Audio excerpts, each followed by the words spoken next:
We're struggling to go to heaven. We're struggling to enter the weekend, and we're struggling to get you to be part of today's morning show. But we know that you are up and strong and healthy and ready to be part of this morning's great show. That's that guy there. What is his name? Ampo. Yes, the great Ampo. I love that song so much, especially where he says that when you have when you have meat, you don't get the saucepan to cook the meat, and then when you have the saucepan, you don't get the meat to cook. But he has a lot of ailments. Hypertension, terrorist. Obviously, terrorist is not a disease. I see.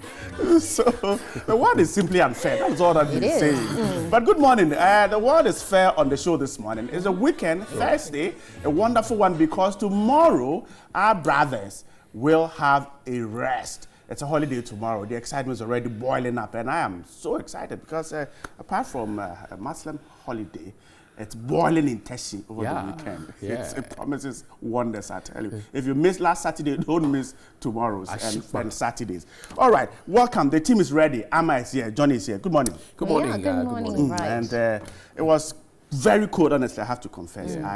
I couldn't do it. So, it's okay. Don't explore You see, then they'll send messages that Bryce keeps giving some connotation of something. So explain yourself. I'm giving you the platform to explain. Maybe he took some work home that he had to. Johnny, don't put in words for pride to you.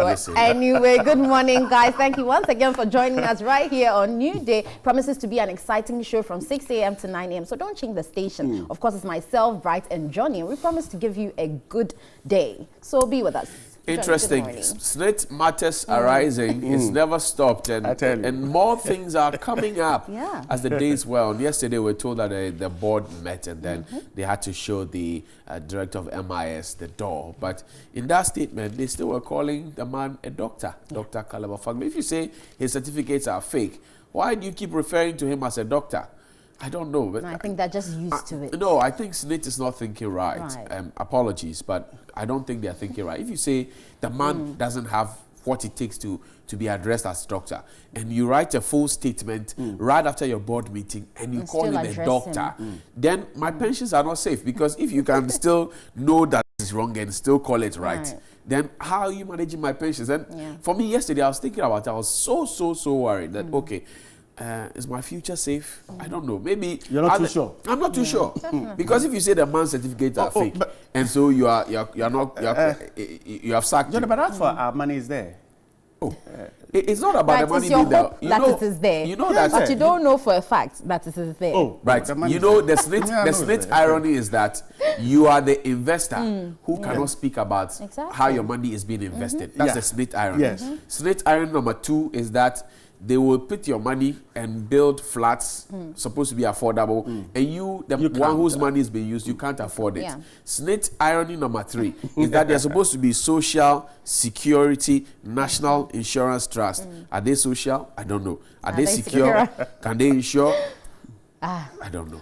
Are they trustworthy? I don't know. Let's go back to the letter or the statement announcing the dismissal of the guy. Let's see if AJ has. I don't know.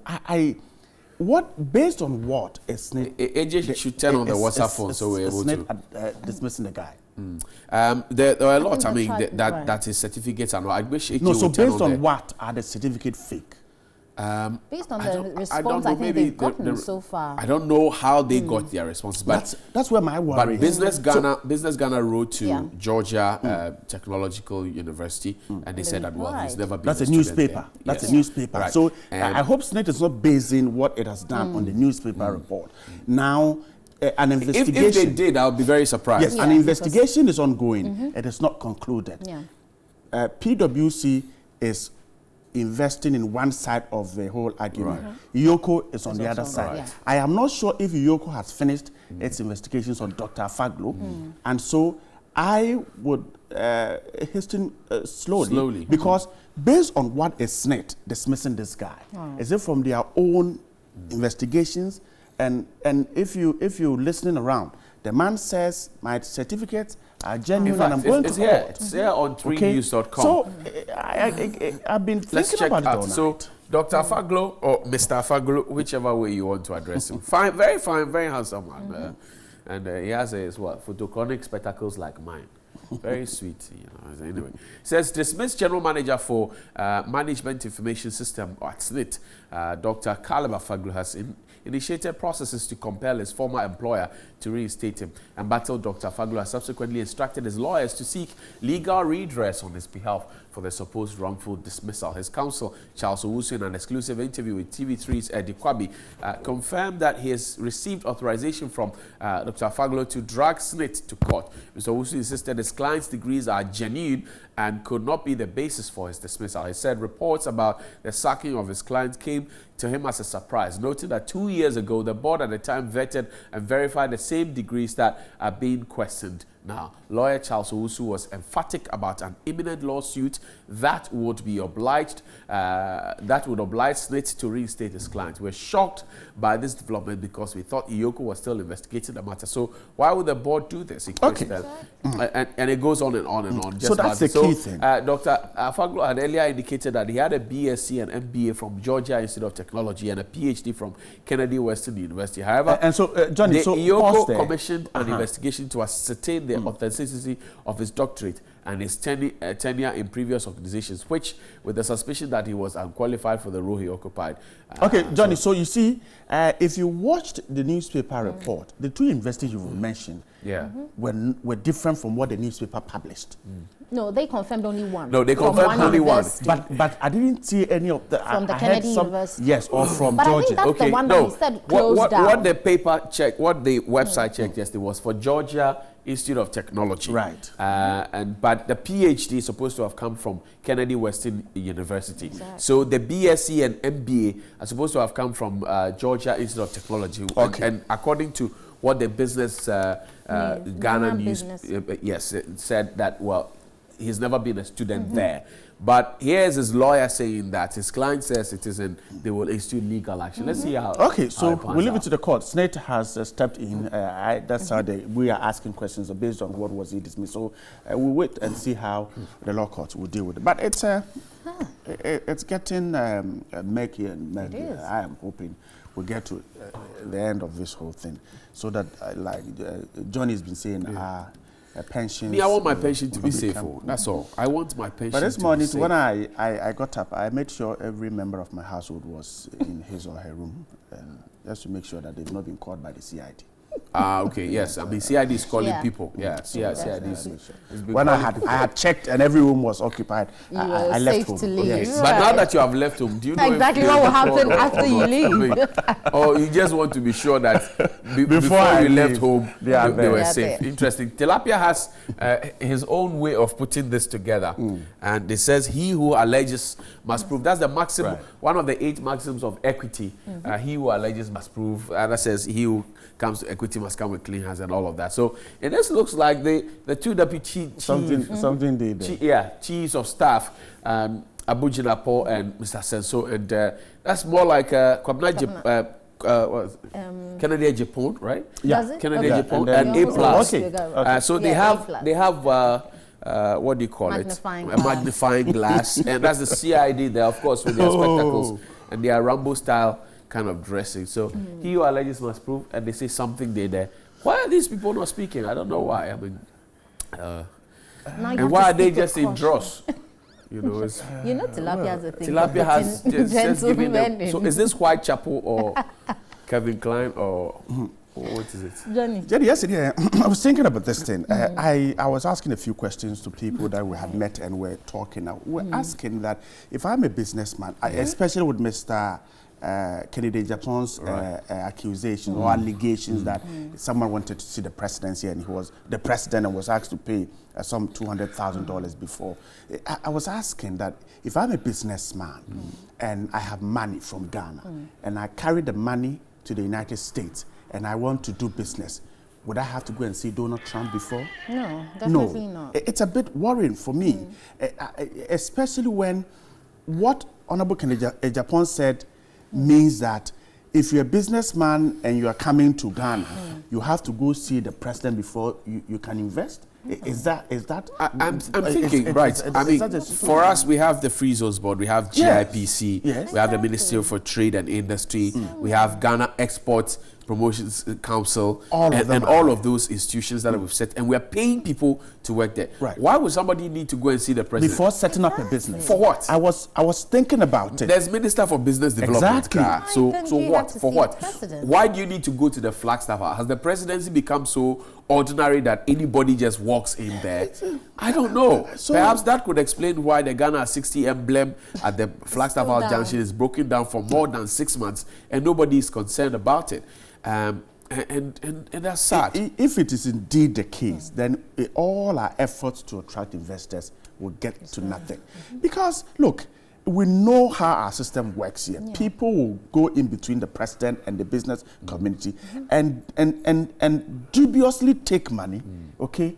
And it will be in the name of the president. Could it also be, Senior Bright, that Mr. Ejapong himself perhaps has an interest in the business? Okay, so this is my partner, and I want him to meet the president. It could also be because he's a businessman. He's a businessman as well. So the businessman wants to meet the president, fine. But if it was a businessman coming to set up business and had to see the president before the business can be facilitated, that is not right. That is not right. I mean, so how many businessmen will go and see the president?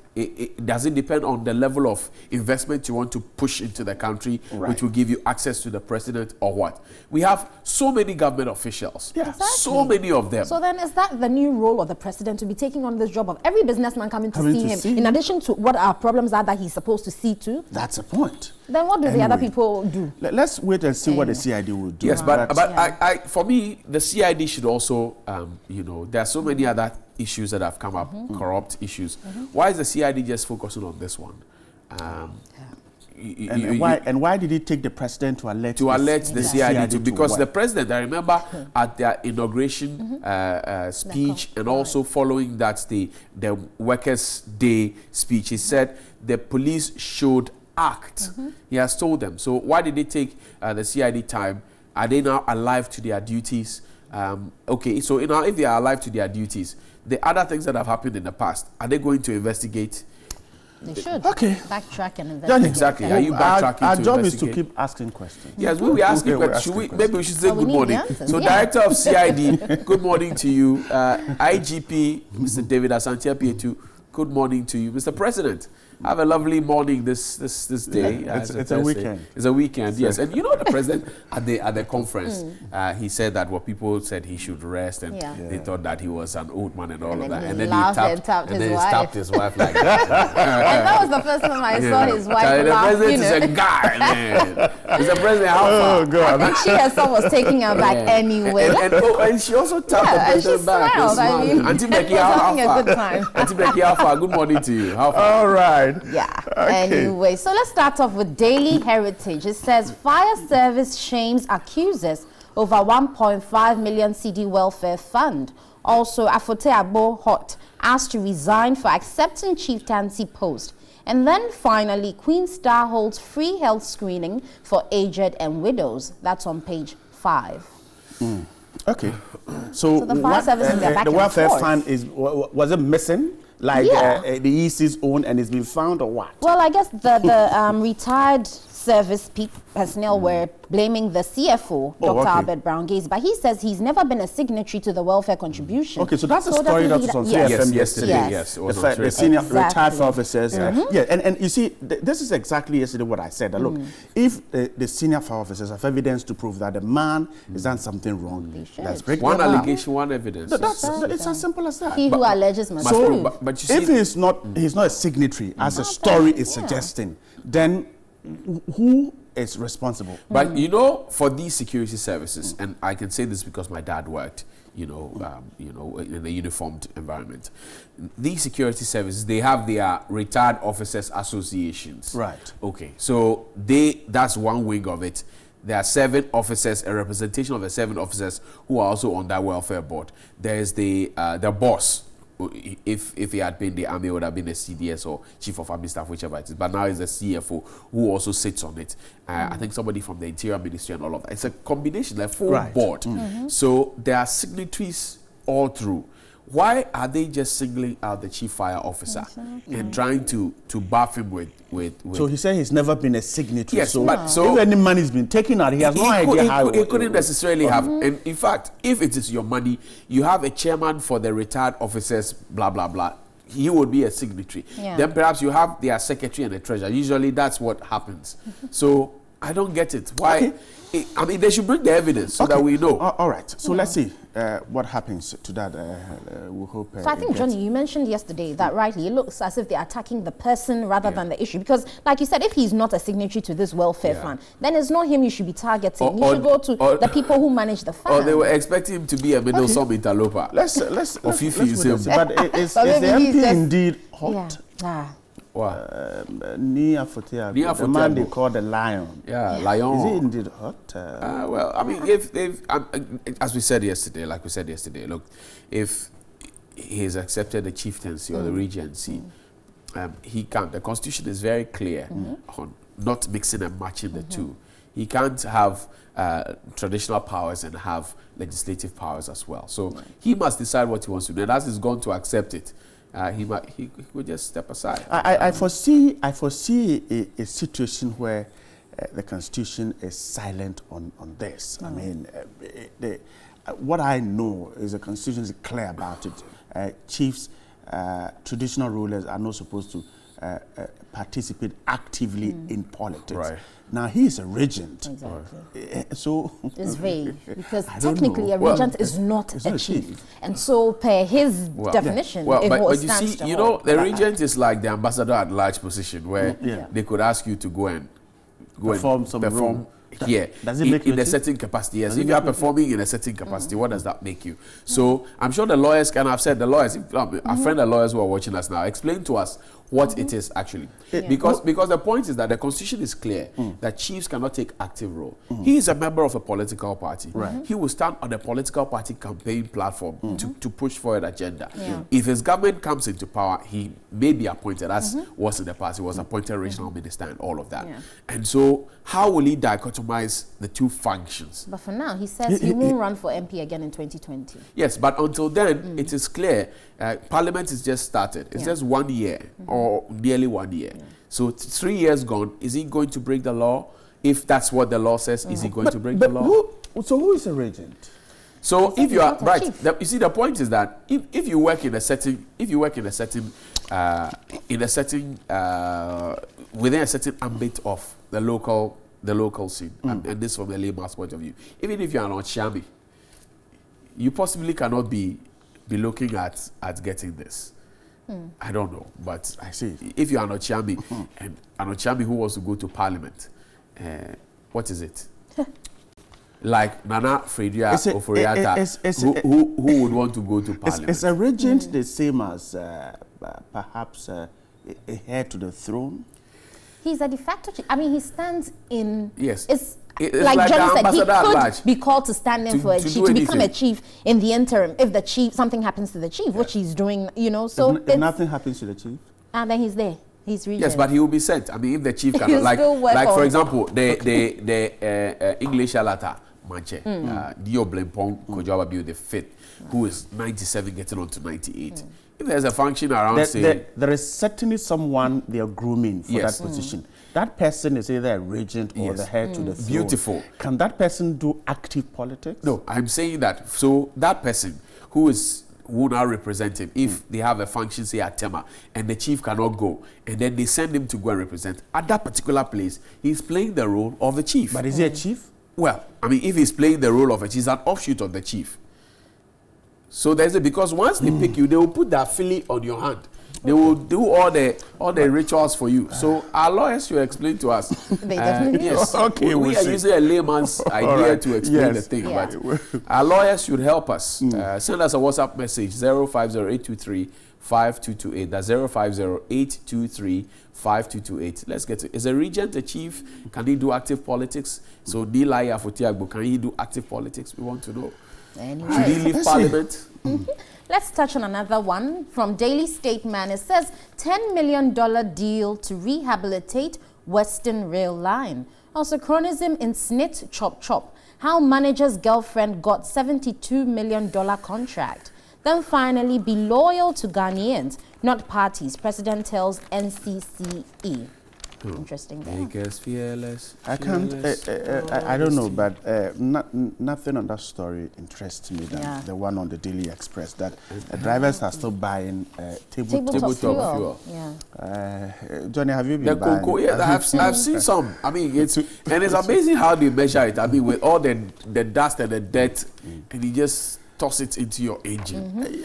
I was amazed to find apart from the tabletop, the local one that we call I don't know, Glawa or in Accra. Yeah, on the Sprinters Road. You'll be shocked. Does the MPA know about these things? Are they still allowed to use them? Maybe. No, they are not. I doubt. I don't think it is. The local one.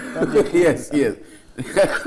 Because I really don't think they're allowed, because what we've seen happening where there have been explosions even in well-constructed areas, definitely this is more of a harm than good to us. I don't think it should be. There could be a lot of adulteration in there because the fuel is open in there and anything at all can be poured. In fact, there are tanks that they use. I mean, the underground tanks. They are not, I don't know who checks them because it's not. I don't think it's something that the MPA or the EPA or whichever it is would. So MPA boss, we say good morning to you. EPA boss, good morning. We love you. Okay, but, all right. Let's make sure that Johnny, let me say good morning to His Royal Highness NewDay Wulenchi III, Nungwamanti. Yesterday you lost. That's Key Professor. Yes, Professor NewDay Wulenchi III. Yesterday you lost your mother. She's left you. Condolences to the family and to yourself. Maybe we'll pass by tomorrow to commiserate with condolences. He was at the GMB launch at the Boko Boxing Arena. Are you now an orphan? I'm sure the old man is gone already. So we should set up an orphanage. Once the old man is gone and the mom is gone, then Ni is now an orphan. Like an orphanage for chiefs. Okay. It will be sweet inside. NewDay Wulenchi III. Once again, condolences to you and the family. To you. And I hear the minority is mounting pressure on Honorable Kwetu to leave Parliament. But that for me is a big joke. It's a very, very big, huge, fat joke. I mean, the man has resigned, he has apologized. What else are we looking for? Are we after the man? We've been here and we've seen parliamentary allegations of bribery and all of that. We know what the standing order says. We read it here on the screen, and yet somebody was told to go and sin no more. I mean, we should stop doing some of these things. All right. I'm told that the people are expecting the minority to hold a press conference on the Senate 72 million saga, but they have not yet called a press conference. So. But do they have to? Anyway. But they've been holding press conferences on other things. So they have to. So they have to hold a press conference on the 72 million, ask questions, and ask that bring the contract to Parliament. Like let's see. Yeah, let's see what is. So, Honorable Arun Idrisu, good morning to you. Muntaka, I'm told, is gone to Hajj, so we can't, but Arun Idrisu is here. So, good morning, sir. All right. Anyway, let's take a break at this point. We'll be back with more headlines. Stay with us here on NewDay.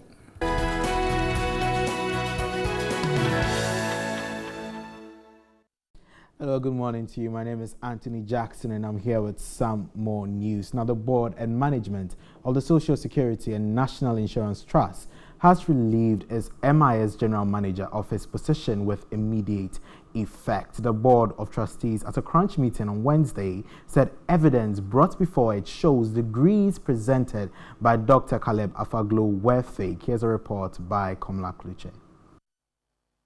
A 4-bullet point release by the board signed by the acting corporate affairs manager, Victoria Gifty Abedu, says Dr. Caleb Afaglo's position as general manager MIS of the trust has been terminated as his degrees to secure the job were fake. SNIT also says the trust will collaborate with Economic and Organized Crime Office to ensure that those suspected of breaches of the law in respect of the OBS contract are dealt with in accordance with the laws of the land. SNIT further indicates it would release the names of persons connected with the ITOBS contract in the near future. The release further assured the public that the board of SNIT will publish the findings of PricewaterhouseCoopers. It will be recalled that the Economic and Organized Crime Office is investigating the General Manager MIS of SNIT, Dr. Caleb Afaglo, over fake certificate he used to secure his job. He has since been on interdiction. IOCO has also raided supplier of the software, Perfect Business Services Limited, to retrieve documents it hopes to use to investigate the scandal. Komla Kluche, TV3 News, Accra. Now, the Civil and Local Government Staff Association of Ghana, CLOSAC, has urged the Public Services Commission to initiate action for a legislative instrument from government to prevent the over-politicization of the service. At a news conference in Accra, CLOSAC noted the lack of such a legislative instrument has compelled employees of the civil and public services to suffer dismissals and terminations of appointments whenever there is a change in government.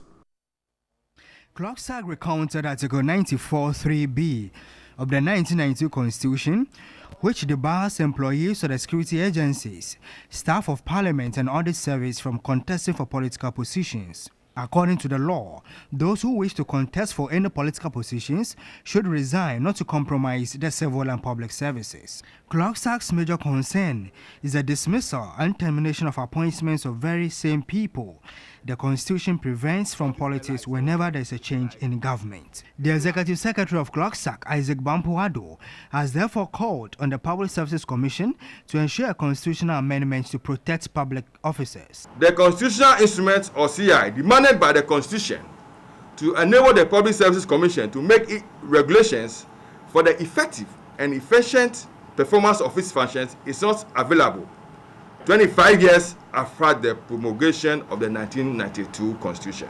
In spite of this act of omission on the part of the Public Services Commission, CLOSAC is of the strong conviction that the power of appointment of persons to hold or act in the office of public services, especially the civil service, should not be done in such a way that political neutrality shall be maintained. He said the association is ready to petition cabinet to facilitate some constitutional amendments on the matter. We're also going to send a copy to the senior minister, who is now in charge for public sector reforms, and definitely one will land at the chief of staff. And all of us, even including yourself, we should make sure that this regulation is in place, because it affects all of us. So all of us will make sure that the powers of the president in terms of appointment and termination of public officers is regulated. The Ministry of Railways Development has received $10 million from the Ghana Manganese Company to aid in the rehabilitation of the Western Rail Line from Nsuta to Takoradi. The rail line, which is in a deplorable state, has affected the lifting of manganese from Nsuta to Takoradi, resulting in a decline in manganese exports.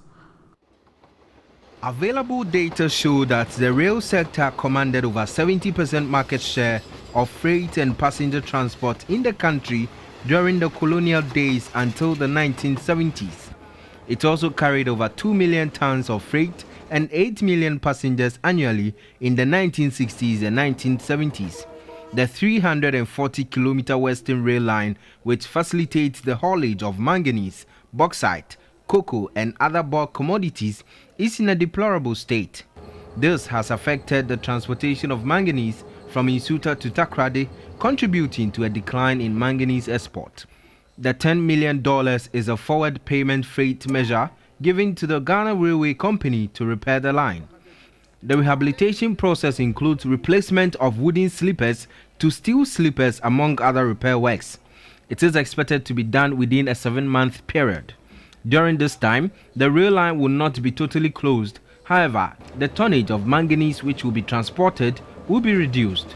Briefing the media, the Railways Development Minister, Joe Gatti, stressed this will ensure government transformation agenda for the rail sector is achieved. We are in the process at the same time taking steps to rehabilitate the workshop of the Ghana Railway Company Limited. You cannot have an active rail operation without a good workshop. You cannot have cars on the road without workshops. We're also looking at technology transfer, we are looking at training, and we are working together to seek to expand the economy. Now, investment company Men's Gold has announced the closure of its gold vault market in Ghana beginning September 15, 2017. The gold vault market shall be closed from Friday, 15 September 2017 until further notice. The announcement signed by management of Men's Gold says the company will continue with its contractual role as a gold trading firm as expected of them. The notice comes on the back of the Bank of Ghana's disclaimer against Men's Gold's banking operations. People do not really understand the product, and so it is giving us a negative feedback with respect to some of the regulatory bodies, you understand. And so in that way, in order for us to have a sound business and continue with the other products which are equally doing very good on the market, the board and management decided that we should drop that product which has caused so much confusion on the market for now until further. The second deputy governor of the Bank of Ghana, Dr. Johnson Esiama, said the company was licensed by the Minerals Commission to buy and sell gold, but had veered off into accepting deposits from unsuspecting customers. Many feared it would have eventually become another financial sector scam following experiences with DKM and Goddess Love Fun Club, among others. Dr. Esiama further cautioned that anyone transacting banking businesses with Men's Gold will only do that at their own peril. According to Men's Gold, the Gold Vault Market Program involves a special gold market where fine gold buy and sell leads are constantly exhibited. We have a contractual agreement with those that have been involved with that product for now. And so what is going to happen is that per the agreement, we are supposed to take care of them. We are not doing new acquisitions onto that product, but whoever is inside will ensure that whatever agreements we have, we continue to the time or your duration for the contract expires.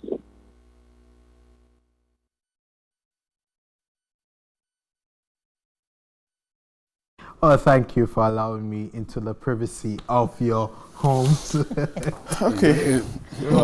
Privacy just reminded me of something Bright said. Yeah, that's what I said. Anyway, yeah. That's okay. you were. And for those of you watching us from the privacy of your home, your offices, or wherever it is across the world on your internet, on Facebook, please keep it private. Keep it Please private. do. Yes. Last Snit is not keeping it private. Yes. They are letting us know all their details Snit because is we are snitching. investigating. Yes, they are. And we're ranting about that. George has that with Daily Rant.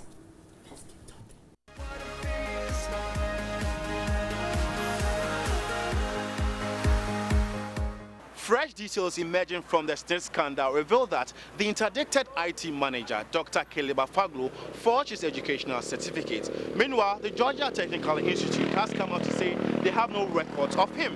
And two labor unions are calling for the immediate dismissal of the IT manager. There are some investigations by Parliament, Yoko, and the Public Procurement Authority. Let's see how it goes. This is Daily Rant. Let's keep talking.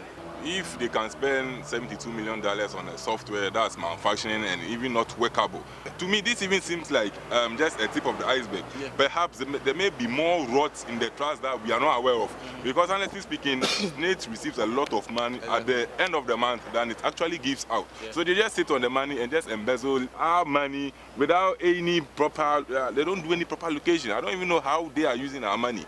So I think there should be a proper investigation to bring the culprits to book. I don't have a problem with who they gave the bid to, who they gave the contract to. It is their work. They know what they do. They know who will actually help them to push the standard of their job to the next level. But my problem is, if you pay such a huge amount and nothing is actually achieved, how do you feel personally? That's my only problem. Because it's like a cost 90 kind of thing. You pay this huge amount expecting something to be done to bring progress in your work as well as improve upon those involved, that's we who pay Snit contributions. And we see nothing. That is my problem. Yeah. You can imagine what this whole thing seems to be sending out, the kind of message it's sending out.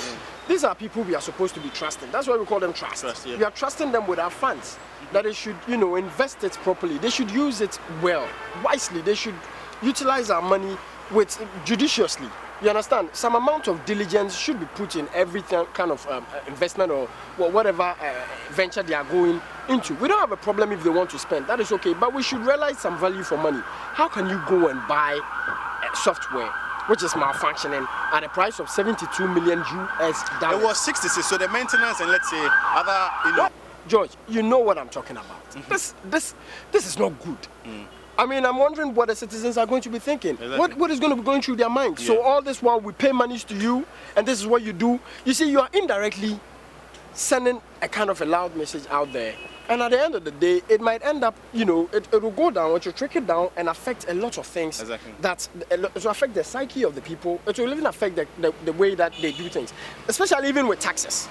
I know it's not, you know, necessarily related, but in a way, people are going to feel like, we are not anyhow. You understand? So the government is spending money anyhow. Yeah. We have people in the government spending money anyhow. And then we have the trust also spending money anyhow.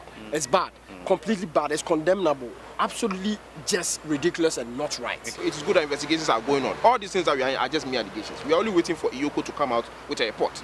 And when the report comes out, then we'll get to understand, and also Ghanaians will get to maybe understand and also allay their fears as to what exactly this whole software deal is about. Because definitely now it's all about what we have heard.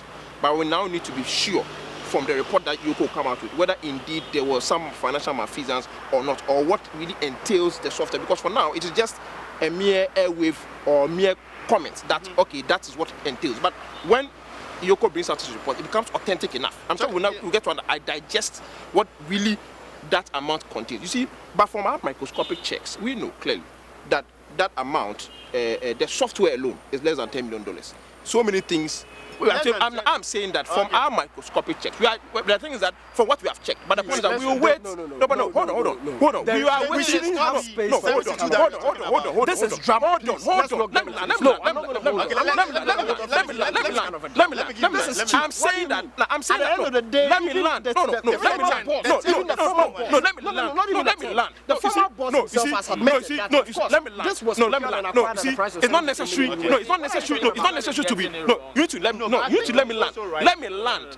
When I land, you understand my point. I'm saying that, look, this whole deal, right, there's software, from our checks, there's software, there's hardware, there's consultancy and many things. However, from our microscopic check, we know that the software alone, minus the hardware, consultants and other things, is less than $10 million. However, we will rely on the report from IOCO to be sure, because for now there are only allegations. Okay. And allegations cannot be facts. Okay, when the report comes out, then Ghanaians will be confident that okay, indeed there was some corruption, indeed there was some financial malfeasance. Until then, it's just a propaganda. So I think the Public Procurement Authority and Gideon are on the same thinking level, because according to them, they are going to do their own investigations. Exactly. And not rely so on you question slowly. You only relied on a media portal to come and jam propaganda here. Not at all.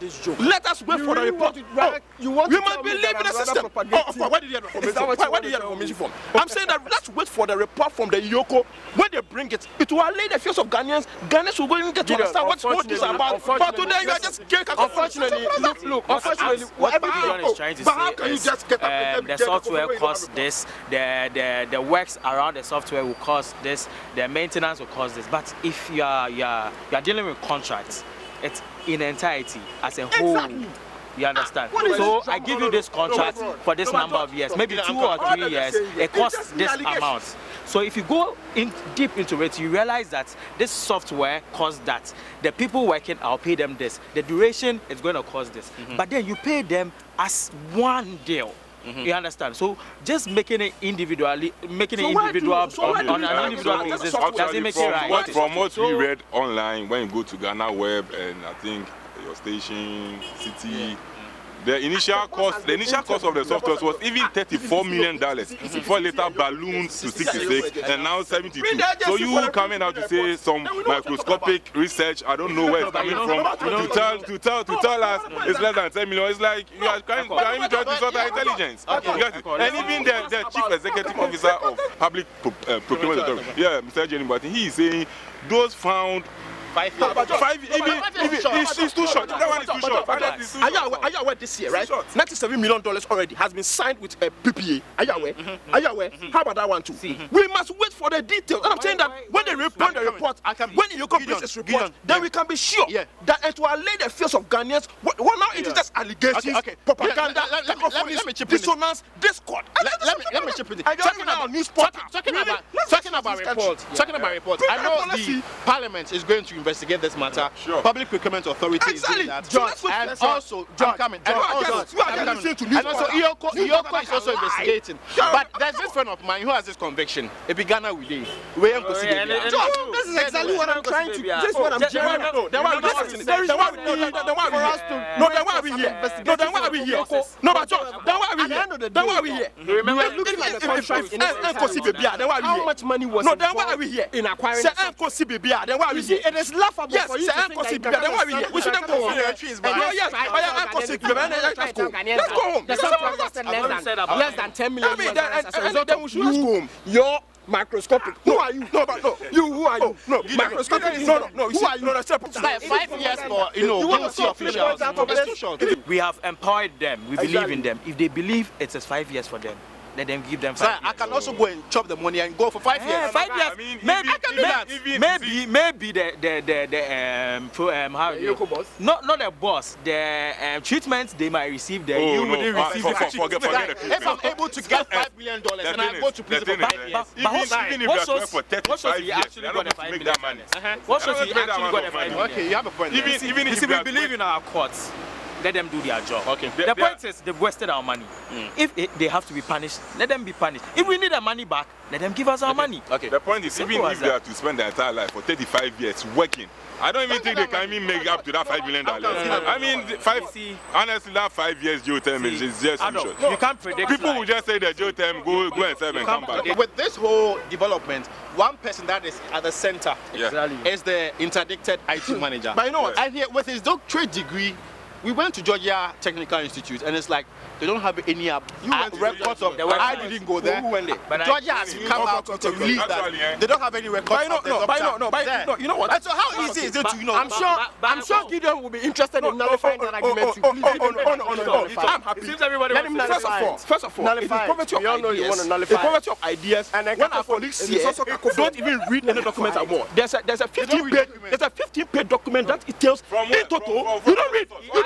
No, there's a 15-page document that talks about the software. I will beg them to go and read before they start polluting or displaying the technology. How easy is it to forge your educational certificate? My concern is not even about how he was able to forge it, because I know Nigerians living in Ghana here who have never been to University of Ghana campus. They don't even know the direction to University of Ghana. University of Ghana first class certificate signed by Professor Ayiti. I am telling you, come and alert and how was his recruitment process done? Now you're talking. That's the question I want to ask.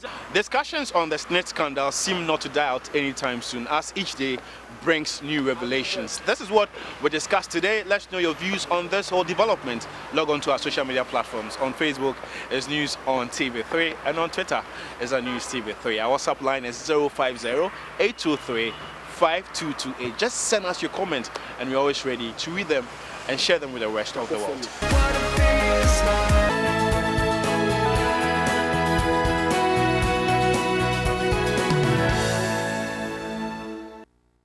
Right, let's start with the Daily Heritage. Fire Service shames accusers over 1.5 million cedi welfare fund. A photograph of the chief officer is here. The Today newspaper says SNIT IT boss sacked. His photograph is also here. The Daily Statesman, chronism in SNIT chop, how manager's girlfriend got $72 million contract. And the president has a story on the front page of the Daily Statesman. It says, be loyal to Ghanaians, not parties.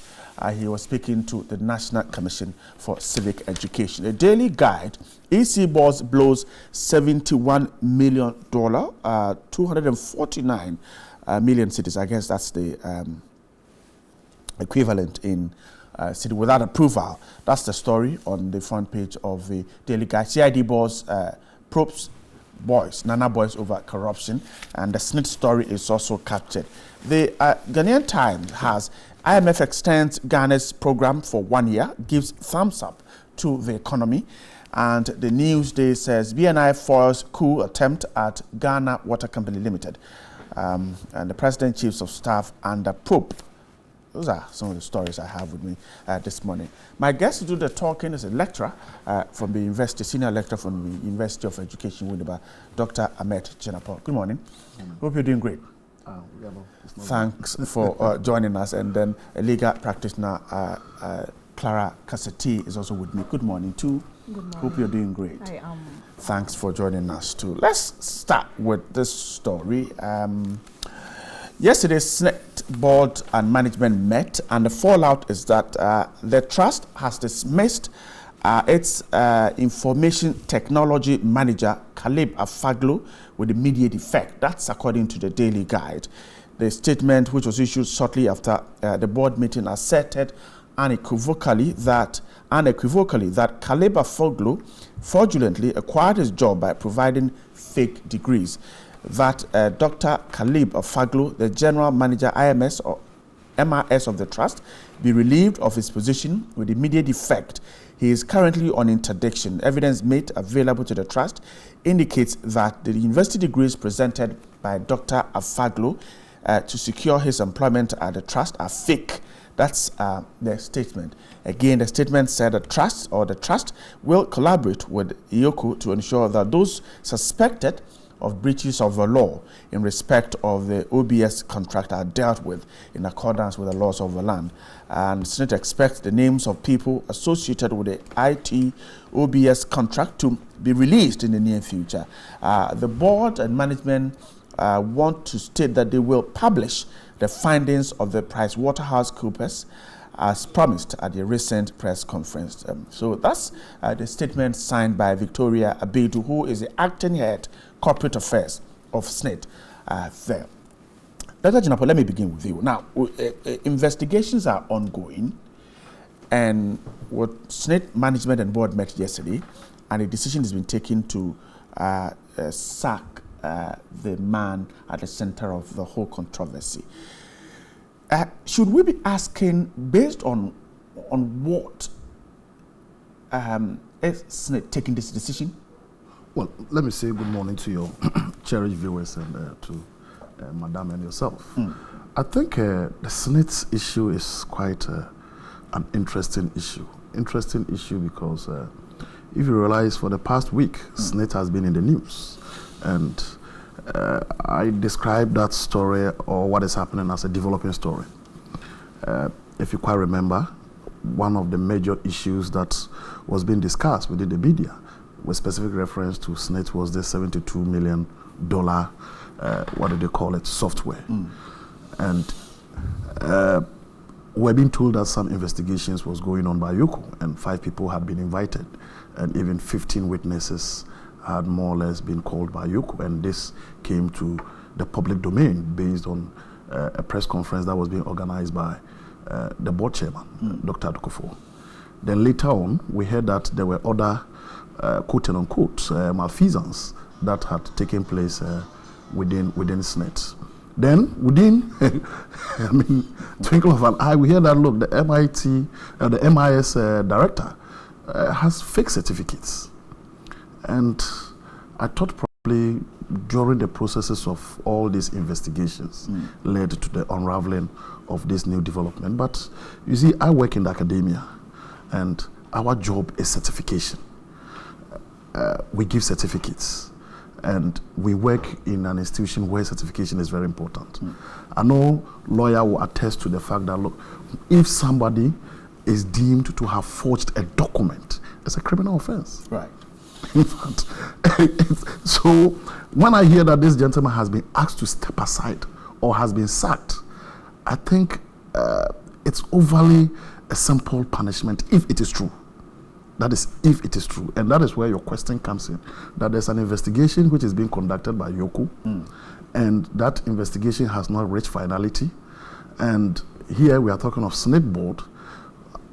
pushing this guy aside. We are not talking of interdiction or suspension. This is outright dismissal. So it's a very serious thing. And if you look at the caliber of this gentleman, I've never met him before, I don't know him. If you look at his caliber, he has a repertoire of experience when it comes to the IT system. In fact, you look at where he has worked before, you look at his profile. He's somebody who has worked in so many organizations with these same certificates. Be it as it may, even if these allegations are true, that number one, his first degree is fake, his master's is fake, his doctorate is fake, then it's an indictment on our system in terms of checks. It's an indictment. Because if he's able to work in that area, he's done the private sector. He's done the private sector, done the public sector. I understand he's worked with SNET for since 2015, thereabout. It's an indictment on our audit system. And look, we are playing the devil's advocate. I don't want to conclude that, look, this gentleman, what he did is fake. But there's the possibility, especially if you look at the number of universities that are springing up in this country. Look at the number of private institutions. You look at, I mean, the growth of this. I mean, we've had so many people, if you remember, accreditation some time back came and said, look, a number of people who claim to be doctors, they are fake. Because it's easy to get these things. And the question is, because of the monetization of our educational system, it's very easy for somebody to get a certificate from, quote unquote, a United States university, and that school probably is not accredited. You listen to the gentleman, he says that it is not his fault that the university where he got his PhD has shut down. Those are his statements.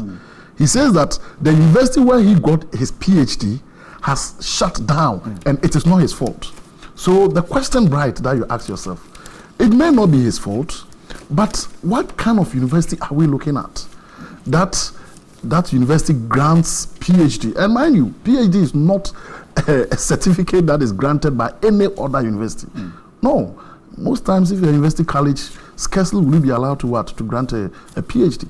PhD is the highest in terms of the academic credentials that you can achieve from what? From the classroom. He says the university has been shut down. So if the university has been shut down, even if it is the case that his certificate is genuine, it tells you the kind of university that we are talking about. So he wants to go to court. If I was him, I would definitely go to court if I know I have a case. Is it right to go to court? No, why not? If he knows very well that, look, what is being done to him. And mind you, he's not being sacked because of the malfeasance. He's being fired because of certification. And certification is easy to authenticate. If you want to know my background, you go to University of Ghana, Legon, you go to Ohio, you go to West Virginia. It's easy to get the person. I don't see why it should take that long for it to be proven. So before I go to Clara, you're suggesting, for instance, that perhaps Ned might have done due diligence on his background before coming out this decision, despite Yoko's investigation. I think SNET is standing on something very firm. They said especially document available. Yes, I think SNET is standing on something very firm, especially if you look at the ramification of their decision if it happens to be the reverse. Okay. If it so happens that the decision that is being taken is not the gentleman's certificates are genuine, SNET definitely will have themselves to be blamed. But as I indicated, it's easy to check these things. The schools are there. You have the names of the institutions. Go, just a phone call. You can just do a phone call. And most times, even if you have your social security number, if I type in my social security number on West Virginia University, it will bring my details out. It's easy to do it. So, I don't know. But as I said, if it is true that this gentleman's documents are fake, then it's an indictment on the system that we operate. I'm grateful. Clara, so if an institution shut down and I have documents linking me to that institution, am I to be blamed to say that the documents are no more genuine? Not necessarily. But in this case, I think when we say that the documents are fake, it is not precisely very clear exactly what we mean by the documents are fake. Is it a case that that institution never actually, one, does the institution exist? Did it ever exist? That is one way of looking at it. If it existed, did it actually issue those certifications? I say this, for example, let's say that somebody, we have University of Ghana exists, for example. Right. GIMPA exists, for example. So you don't want a situation where a person has forged their own document purporting to emanate from GIMPA, for example, when their document doesn't emanate. That is one instance of a fake document. Right. It is also possible that the document might have emanated, but the institution doesn't have accreditation to give that what it purports to give. Exactly. So it needs to be precisely clear what we mean by fake when we say that he has fake documents. So until that is really sorted, then I think when we determine the kind of fake that we are dealing with, we know whether criminal sanctions should apply or not. Then that comes secondly to the SSNIT dismissal issue. I have heard some people argue about why does he just get a dismissal instead of a dismissal in addition to criminal prosecution. The thing is, SSNIT can take an administrative action. We have to separate administrative actions from criminal prosecutions. It is not necessarily the case that SSNIT may have the capacity to initiate criminal prosecutions depending on whatever the investigations would reveal this falls under. That is if a crime has been committed. But what SSNIT can do is to take administrative action. So of course it is presumed that before SSNIT takes the administrative action, they would have followed the right procedure. Like Doctor said, they would have checked to be sure whether or not the documents are indeed fake, and then if they are, the reasons for which they should dismiss him or not. So this really depends. I would leave it. We would want to believe that SSNIT may have done the right thing. If SSNIT hasn't done the right thing, of course, the gentleman in question has the right to go to court. He said he's going to court. Yes. So the courts are there for anybody who feels, whether rightly or wrongly, who feels they have a case, they can always go to court. So yes, if he feels his rights have been breached, he can go to court. Would you recommend SSNIT had waited for Iyoko investigating the same fake certificate to finish? Not necessarily. It depends on the information that SSNIT already has. You have a term of reference. Maybe if there was an advert, there was a job qualification, there were certain requirements. In the first place, they can check to see whether you met those requirements genuinely or you misled them into believing that you met those requirements, and then they gave it to you. So with respect to administrative sanctions, SSNIT, I'm sure, is competent to have done whatever administrative steps that they need to do to be able to take certain administrative decisions. If they haven't, of course. Doc, let's SSNIT, the issues will go on and on, but what do you think will leave this institution, this public institution, at the end of all this? Where would this institution be?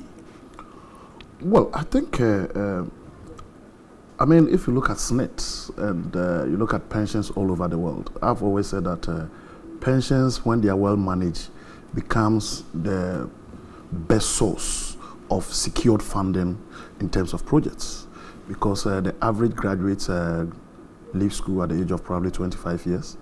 You work and you retire at the age of 60.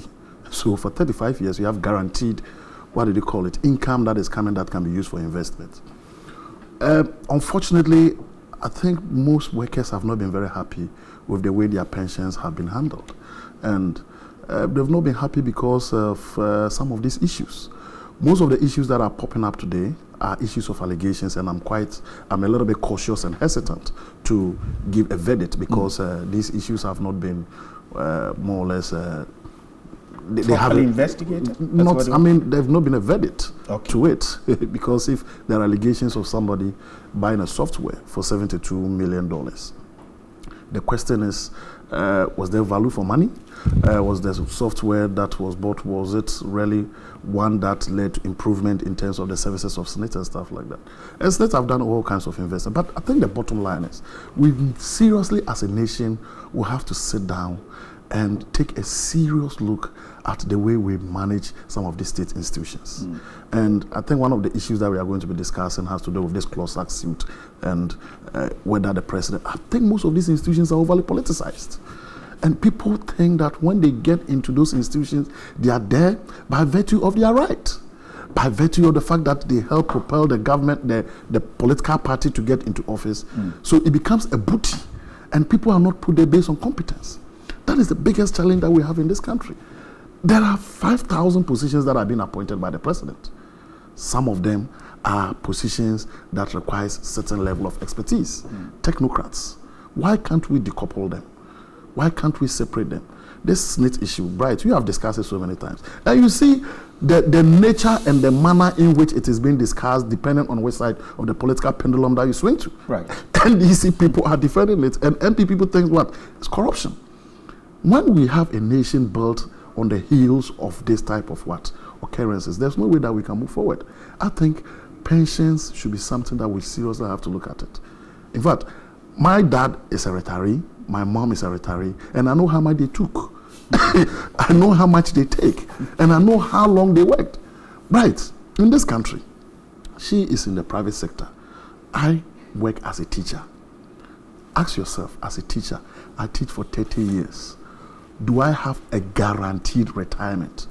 Guaranteed retirement talks about what? Having a house, being able to educate your children to a certain level, being able to take care of yourself when you're on retirement in terms of what? Medications and stuff like that. But you are not guaranteed. So what do? You engage in corruption. The policeman standing on the street who works as a police officer from constable up to inspector knows that in this kind of economy, there's no way that he'll be able to put up a 3 or 4 bedroom house. And even when he goes on retirement, he's not guaranteed of what? Any proper what? Retirement. Why would he take money? So I think if we are able to what? Structure our pensions such that, I mean, today I'm strong. I'm a young man. I'm working, moving up and down. But when I'm 60, will I be able to move up? No. I want a guaranteed retirement. So if this current administration will do anything that will inure to the development of what? Our pension scheme, devoid of witch hunting. If somebody have spent money Bright, the person should be imprisoned. There's nothing wrong with it. Before the court. Yeah, no, of course. I mean, the person should. If somebody have spent money, you take the person through the right procedure, and the person should, and that is why I said that. Look, if SSNIT or our pensions can be reformed, devoid of what? Political witch hunting, I'm for it. I'm for it. But let me tell you, there's another arrow. Have you seen what times I've done? SSNIT sacks Dr. Afaglu. Yeah. I mean, if the guy is supposed to use it, unfortunately, why are you calling it that? The released by SSNIT also has Dr. That makes it, yes. It makes you wonder, really, what is the fake about? We need to understand what we mean by the fake. I think it's interesting. Anyway, since statement had Dr. Afaglu, so but Clara, so overhauling SSNIT completely will be the solution? For me, I actually think that, one, I acknowledge that the importance of securing the pensions of everybody in Ghana is, I mean, it's supremely important, because the truth is that for every worker, if you have long life, you will go on pension. And if you go on pension, you will need survival. A colleague of mine jokes that we are the generation that has to take care of our children and then take care of our parents as well. But you can be sure that the way we are bringing up our children, they are not going to be the kind of people who will take care of their parents. So by the time that we reach the age of retirement, probably even if you are sick, your son or daughter might just bring you a flower rather than take. Yeah. They might just bring you a flower and say, I wish you very well. So the issue of pensions is very important. Securing of the pensions of workers cannot be overemphasized. But the issue is, we know the reason for which we set up SSNIT. We know the reason for which, as a country, we thought that SSNIT was important, and we set up SSNIT and gave it the role that we gave it. I think since 92, our democracy, it's time to take stock of some of our institutions to see whether or not they have served us well. The reasons we had for setting them up, are we achieving those reasons? Are the roles still relevant? And then we decide what to do. Because the scandals, this is not the first scandal. It's not the first scandal. It's people are becoming agitated, and you can understand why. People make contributions every month. A lot of them have been working for a very long time. When they go on retirement, what do they get? So it is time for us, whether or not we should have an overhaul, I think we should have that discussion after we've taken stock of where we have come from, where we are, and where we want to be. If it is not working, we have to find something better. part of the reasons why I usually, and then even the issue of interest, I've always said that as Ghanaians, we should probably start having permanent interests, not permanent friends. I say this in the sense that if you are a Ghanaian, when issues are being look at it from the angle of a Ghanaian first, how that secures for you your dreams and aspirations, how that secures for you what you want to leave behind for your children, and then decide who is achieving that. So that in a situation like this, you don't jump to defend or condemn based on which political divide you stand on, but you support and condemn based on what is right for the country. So this is one of the situations I think we need as Ghanaians to probably stop just being overly partisan in certain national issues. Yes, we will always have politicians, we will always have political supporters, but we need certain fundamental positions as Ghanaians first of all, and then we know that no, whether or not you are my political party member or not, when it comes to this particular issue, you don't touch it. If you touch it, you can't have my support. I see. Dr. Jinapo raised an issue where people are put at the helm of affairs of these state institutions because they belong to a certain political party that is in power. But let us tie that into the Ghanaian Times story on page 4. Clocks Act to go to court over appointment of public officials. Now, the civil and local government staff of Ghana, Clocks Act, has threatened legal action to enforce the law that regulates and mandates the Public Services Commission to play a role in the appointment of public officers. The Public Services Commission, by the provision of the 1992 Constitution, through a constitutional instrument, is mandated to regulate the president appointment to public offices. Now, under Article 195(1) of the Constitution, it says that subject to the provisions of this Constitution, the power to appoint persons to hold or act in office in the public service shall rest in the President, acting in accordance with the advice of the Governing Council of the service concerned, given in consultation with the Public Services Commission. So these are the key issues here. The President acting in accordance with the advice of the Governing Council of the service concerned. Now this Article 192 further states that the Public Services Commission may, subject to the approval of the President, make regulations by constitutional instrument for the effective and efficient performance of its functions under this Constitution or any other law. Now, the head of the service, Mr. Isaac Bampoe-Addo, said that the action of Clocks Act was to create the necessary awareness of the powers conferred on the President of the Republic of Ghana in the appointment and termination of appointment of public officers within the public services in order to curtail such powers. Now, Clocks Act is worried that some civil servant or no civil servant must hold or be seen to be involved in partisan activities, since visible partisanship by civil servants would severely impair, if not destroy, the public perception of neutrality. So that is Clocks Act's worry. Doc, so Clocks Act has seen changes in government where certain public officers are removed from offices and new ones brought in. And Clocks Act says it affects the neutrality. That's a key principle of the civil service. They are threatening legal action. Perhaps they have been sitting on this for quite too long. Well, I mean, it's they say never too late than never, or is it? There's this. I think it's a very important topic that I think needs to be addressed.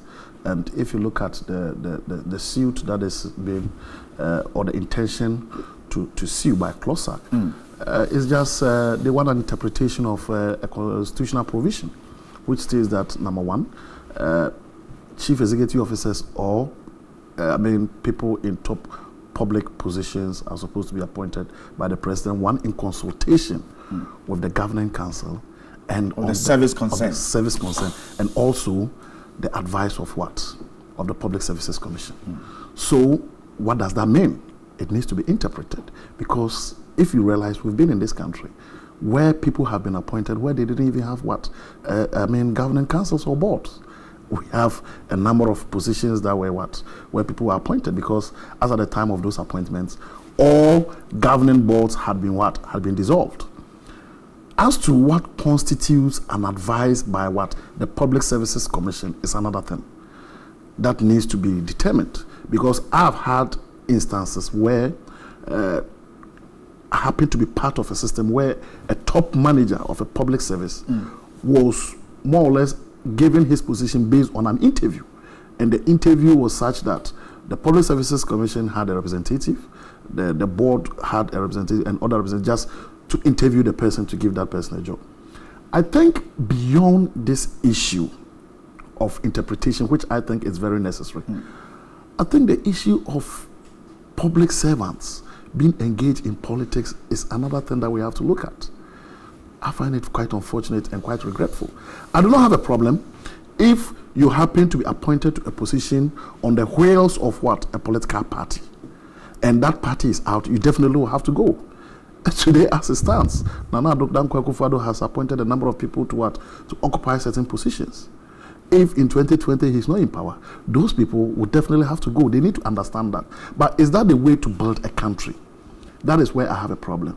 If you remember, there were some appointments that were made that some of the chief executive officers resisted it. One of them happens to be Rich. You remember the Rich CEO? He's in court. One of them had to be at a Tamale Teaching Hospital. And then Goyle. And all those positions. I think if CLOSAG is able to take this case to court, there will be a settlement on it, such that we know if these positions are supposed to be apolitical or political. And what does it mean for the president to be advised by a governing body, a board or council, and the advice of the Public Services Commission. But we as a people too also have to make a decision. As a people, what do we want? Do we more or less approve of a chief executive officer of, let's say, Goyle, standing on the campaign platform wearing a party t-shirt? Is that what we want? Do we want a situation whereby the chief executive officer of, let's say, Kolebu Teaching Hospital is victimizing people who do not see eye in eye with him in the same political party? Unfortunately, some of these things even happen in our universities. Which shouldn't be the case. It shouldn't be the case. So I think that we need to have some forum where people who want to do politics should do politics, and those who do not want to do politics should be allowed to live their life, such that those people progress based on their achievements, based on their hard work. But when you have everything being political, to the extent that even today in this country, for your church to progress, you need politics. That is it. Party. If you have an honorable member in your church. All right, Clara. So the interpretation of these articles 195, 192, to say that the president alone cannot remove or appoint a particular officers, must do that in consultation with the service concerned. Perhaps is this what we can rely on to stop the kind of thing Dr. Jinapor is talking about? Well, for example, when you say acting in accordance with the advice of, what it means is that the president cannot go contrary to the advice of the governing council. But if it is acting in consultation with, consultation is consultation. It's not binding. Yeah. So there are two issues here. One is acting in accordance with the advice of. And then the second one is in consultation with. Accordance with, he must obey. Exactly. But in consultation means that you should consult. It doesn't mean that you are bound by the opinion of the person that you have consulted, but you should consult. But like I said, in the other case, it is binding. So for example, if you have the governing council carry out an interview, for example, and then after that they make a recommendation that under the interview, this is the candidate who is most competent to handle the position, the president would be bound to act in accordance with that advice. But if it is just consultation, it just means that the president should consult. We'll have to tell them. Exactly. I see. So perhaps CLOSAG is worried because under 1951, it is talking about the president appointing persons to hold or act in office in the public service acting in accordance with the advice of the Government Council of the Service Council. So here it means that CLOSAG is saying that certain persons appointed, the Public Services Commission did not have a role in the appointment, and that is worrying. I'm not sure what they mean by the person that they didn't have a role. It's, for example, like I said, maybe they have been consulted, but maybe whatever their views were not taken on board. You have still been consulted, so the constitutional requirement has been fulfilled. It is different if you have not been consulted at all. And there's also the situation about public officers. I think under the Constitution, for example, we have those officers whose tenure is co-terminus with the presidency, which means that any time that there's a change, we have elections and we are swearing in a new president, those people in those offices, IGP is one of them. Exactly. So we should be able to differentiate between those offices and then the offices of other public officers whose tenure is not co-terminus with the presidency. For those other ones, if they are unfairly dismissed, for example, just because there's been a change of government, they can always seek legal redress. The law provides for them to be able to seek legal redress. For the positions that are even co-terminus with the president, for example, I think, like I keep saying, we've come from 92. How many decades? 2 decades and more. Exactly, more than 2 decades. Okay. So it is time that we need to revisit these issues and decide whether they are serving us well. If they are not serving us well as a people, we are entitled to say we think, well, at least we needed this at this point in time, but where we are now, it is no longer serving us. So let's make these positions independent of the term of office, exactly, of a government and all of that. So I think it's an issue that as a people we need to look at and to discuss. Looking at if they have served us well, what do you think, taking a look at the performance of certain public institutions? I am actually not keen to put everything at the doorstep of the politicians. I think that we have certain attitudes. They are not only within politics. You can get into civil service. There are some of the positions in civil service that are not political. But whether or not the attitudes that exist in that institutions in accordance with the way that they carry out their duty, whether it works. So those are some of the things that we look at. Sometimes services, even the way we approach work. There are some situations, sometimes when I am passing by some churches on weekdays, and then there are even some people that you know they are working, and then they are in church on a weekday, and then you are wondering, but what's happening? I think there was a colleague that at some point she had to stop using the route she was using because anytime I was passing by, then I would say, but you are supposed to be at work. This was a public servant. So yes, we can put some blame at the doorstep of the politicians, but I don't think they are the only ones to blame when it comes to the way our civil service is working. So but then again, it comes back, it's a complicated issue. It comes back to leadership. If you are heading or leading a particular institution and then the attitudes in that institution aren't working very well, what do you do? You have every group of people in any part of the country have certain attitudes that either help them or do not help them. If you take, when I was reading the former Singaporean president's book From Third World to First, for example, he talked about some of the attitudes that they had. A lot of them were very similar to the attitudes that we have that inhibit our development. They had to come up with programs specifically directed at changing attitudes, influencing persons to behave in a certain way, and then with gradual effort, those attitudes change. They imbibe certain other attitudes that advanced their countries. For example, there are some people who may think or have the belief, of course, prejudice, not based, that serving in a particular role is derogatory. Right. So they won't, even if they have the talent to serve in that role, they won't to serve in it because they think it is derogatory. But if you are able to change that perception to something positive, then they would serve in it with a lot of pride. So I think really there's a lot wrong that I am not one who believes that sometimes just changing A and B is going to work. I think there are some fundamental issues. One most important thing being values and attitudes that we need to look at. that even when anytime we are talking about appointments, let's even take the SNIT issue, for example. Right. We are still waiting for investigations to conclude. But there were workers' representatives on that board, am I correct? Sure, yeah, there were. We need to see the minutes. Organized labor right. is there. These are workers' monies.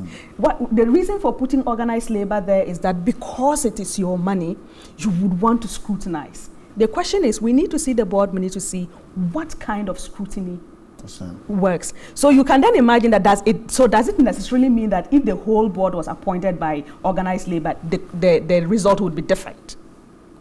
There's no guarantee. If at least we can look at the representation that was on the board.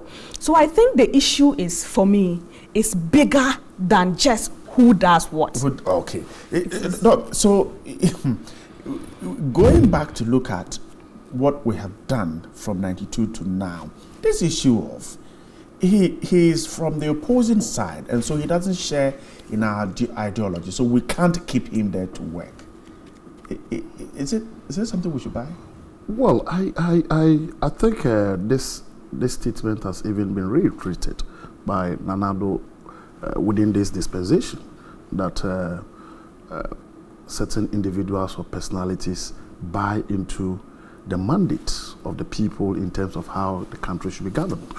I mean, naturally, if I'm the president, I should be willing and ready to work with people who see eye and eye with me and who buy into my philosophical and ideological orientation. There's no way that you can work with somebody who does not buy into what you intend to do. But it comes back to the issue of do you even necessarily, as a public servant, have to come out to oppose or to support a political party? Because for public servants, you are more or less neutral. No, you are more or less the wheels around which, administration revolves.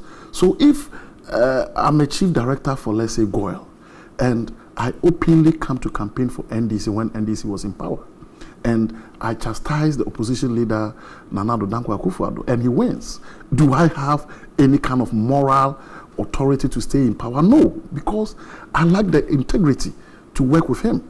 And I've been issuing immediately the guy wins. I think that you should resign. Look, let me chip in this. Look, yes. If you're opposing the person's view, not necessarily attacking the person's personality, but he said, I want to do A, B, C, D. And you said, well, if we want to develop, instead of doing A, B, C, D, let's do B, C, D. Yes. It depends. Should that warrant the person coming into power and saying that you opposed me and so? No. I think we are. The point is this: it's not about A, B, C, D, but we've lived in this country. We've lived in this country, right?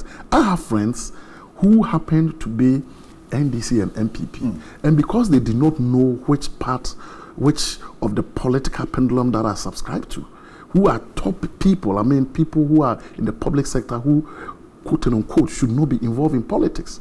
They send me WhatsApp messages telling me that, look, this person is it. What I'm saying, we are human beings. There's nothing wrong with being neutral. You can be neutral. And the job of the chief executive officer or a public servant is to advise the president. So let's say the president wants to do A, B, C, D, and you think that it is not supposed to be done that way. That is why a lawyer said that there's a difference between what advice and what consultation. If the person consults you and you want it to be done this way, and the person says, no, this is the way that I want it to be done, he's the one going to be on the ballot, and he's the one going to take responsibility. But unfortunately, and I go back to this point, what we have had in this country, and I think that is what informed what CLOSAC want to do, especially in this past period, where we have had people who occupy positions being asked to proceed on leave, even before governing councils are formed. And she made it clear that governing council, their advice or recommendation are binding. But we've had instances where we don't even have governing councils formed, where people have been asked to what? To proceed on leave. And that is where CLOSAC wants to what? Wants to get a determination and interpretation by what? By the courts. But in as much as this is being done, I also state that as a people, we also have to be decisive in what we want. If you occupy a position which is more or less a position that smacks of neutrality, you should not be engaged in politics. If I'm the chief executive officer, not even let us know your view on. No, you cannot. On the policy. We sit here to have intellectual views. Right. Always you bring NDC, MPP. You've been bringing them. You know this is NDC. You know this is MPP. But here we are sitting here as what? As intellectuals to discuss the issues. That is the point that we are trying to make. If you are a chief executive officer of a certain organization, let's say Kolibu Teaching Hospital, then you go to Bupe and you have a pickup full of what? T-shirts, and we are distributing the T-shirts, or even the district director of education for what? For my area. And you are on the campaign trail distributing T-shirts and stuff. When your party loses and another party comes, don't be worried when you are sacked, because you caused it. I see. So perhaps that's the nature of our politics. We can change it. That is why she said that it has happened before in a country known as what? Malaysia and Singapore, where people's attitude had to be changed. And that is the point that I'm trying to make. Those who want to do politics right, allow them to do what? Their politics. And those who want to work as technocrats, public servants, they should do what they want to do, but they should do it and do it well, such that their measurement or their progression will be what? Dependent on their performance. I see. Clara, a quick one before we leave that. So let's change the nature of our politics. In certain situations, for example, I agree with the view that if we have an executive president, that is the way our current constitution is. He takes full responsibility and he has to be on the ballot. There are certain situations where, depending on your program, you need somebody who buys into your vision.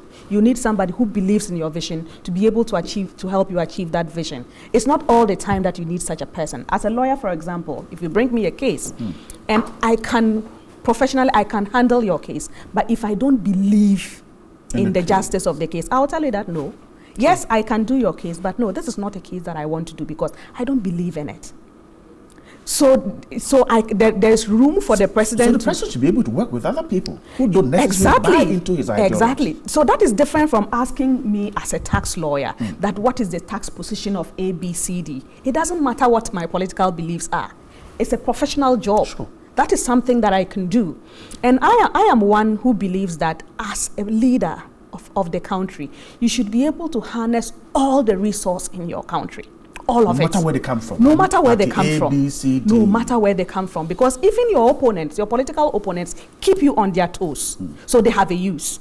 So if you have, I always say that sometimes, like when I'm going by and you see a best pipe, and you see the way the water is just gushing and being wasted. That is the way we waste human resource.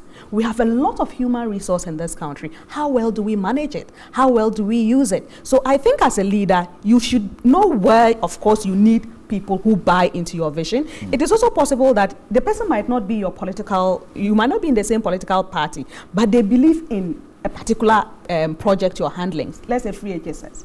The person might not be, but they believe in it, which means that they buy into that. If they have the expertise that you need, why not use them? Because at the end of the day, I always say that at the bottom line, Ghana is the only home that we have. And I believe we may all want the same thing, which is a better, a more quality, efficient, happy life for all of us, just that we may differ in how we think we want to achieve it. So I think, yes, there are situations where I would say that you are entitled to go only for the persons who believe in your political ideology, but there are certain situations that you should be able to harness the human resource available in your country and use it. I'm grateful. Let's turn to the Daily Guide this morning. The story on page 2 says CID probes Nana boys over corruption. Now, the President Nana Addo Dankwa has ordered the Criminal Investigation Department of the Ghana Police Service to investigate 3 of his appointees who have been accused of corruption. They include 2 deputy chiefs of staff, Samuel Abu Jinapo and Francis Asenso-Boache, and Communications Minister Slawusu Ekufo. He has also charged the people making the allegations to make themselves available to the CID to substantiate their claims.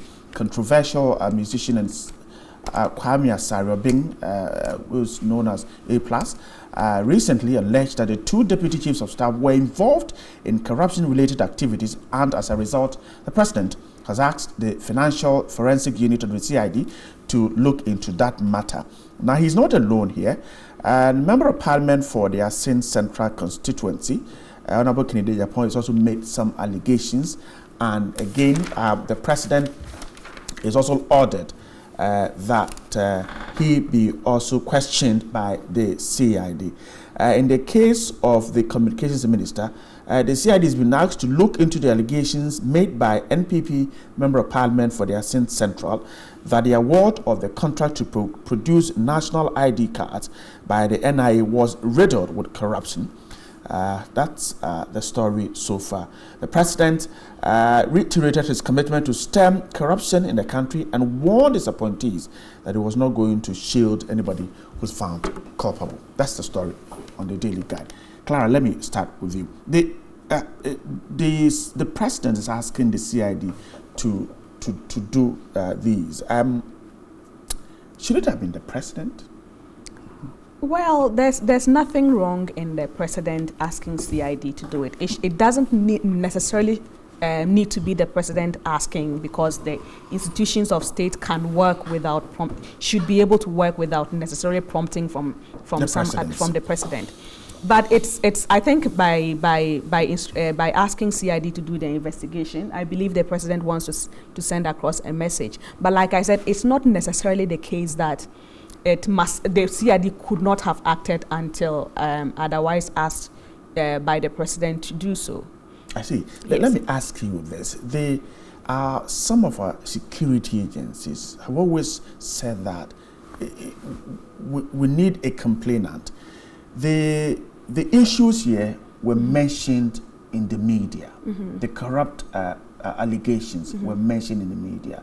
When you get to them, the question is, we need a complainant. Mm-hmm. Is this indeed the case before they can act? No, not necessarily, because your mandate is to keep law and order. Mm. If there are allegations made in the media of a crime that has been committed, you can start your investigations. You don't necessarily need for somebody to come and say, well, this is my formal complaint, before you initiate investigations. Because remember that even eventually, should your investigations prove positive, it is always the state in the action. So it will be the state against versus the other person. Even the complainant or whoever the person directly affected is just a witness. So you can't say that because there is no formal complaint, and that is why I am not. But we have charge as well. They have a mandate to also investigate corruption. They do not need a complainant to be able to investigate the corruption bit. They need a complainant when we are talking about human rights. Right. Because the reason is that if somebody says that they are human rights, it means a particular human being. Exactly. But with respect to corruption, they do not need a complainant to be able to initiate investigations. So yes, I think I've always said that one thing Ghanaians have been consistent with since independence is their hatred for corruption. If you look at our change of government since independence, corruption has been constant. It's been a constant reason why we have changed governments, whether by democracy or even by coup d'etats. Yeah, right. Because even the coup d'etats, one of the main reasons they always cite for engaging in the coup d'etat is the corruption. So corruption has been a constant in our governance issues and change of government. So it means that it's an issue that is dear to the heart of Ghanaians. I think our state institutions are not prohibited. Some of them, exactly, from investigations to find out whether or not some of these allegations are true. But it's good that they are doing it, because sometimes the fear too is that you don't want people throwing unfounded allegations into public domain, because in doing so, you denigrate certain people, you affect their character, their reputations. If it is not true, you would have just defamed them more or less for nothing. So the investigations are important, one, to be ensured that to make sure that the right thing is done. So yes, issues in the media, I think we should be grateful we have a vibrant media, and I think institutions like SNIT and the CID should be able to investigate whether or not they have been instructed to do so. I see.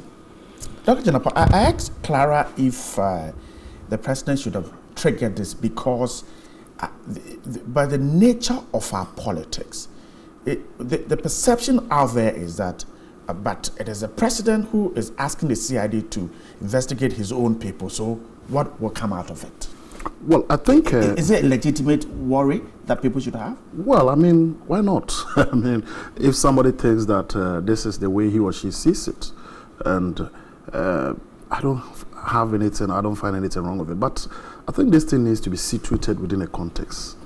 Within a context because we are talking of two individuals who are making accusations, and these individuals are party kingpins of the NPP.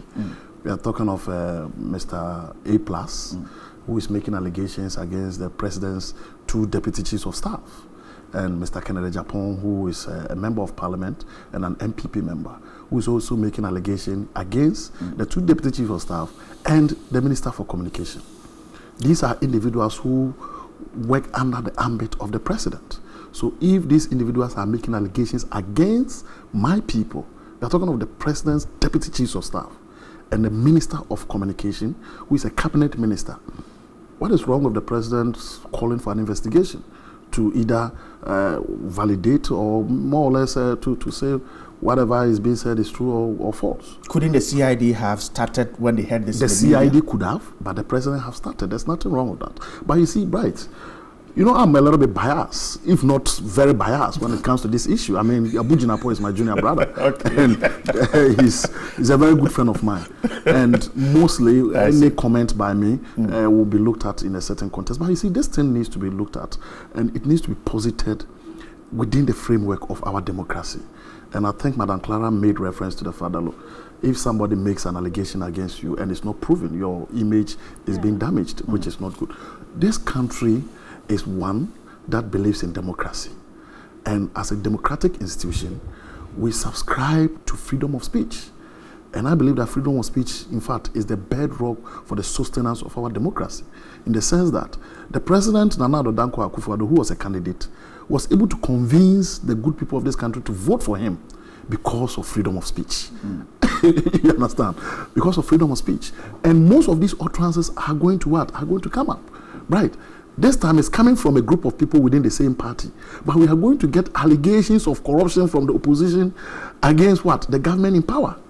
So I strongly believe that, look, in as much as we have the freedom to speak, we must also be mindful of what? The feelings and integrity of other people.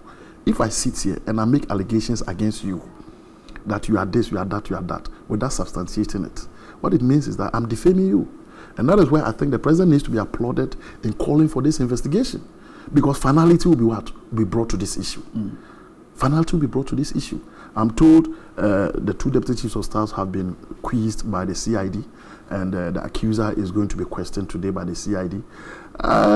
Look, the truth needs to be unraveled.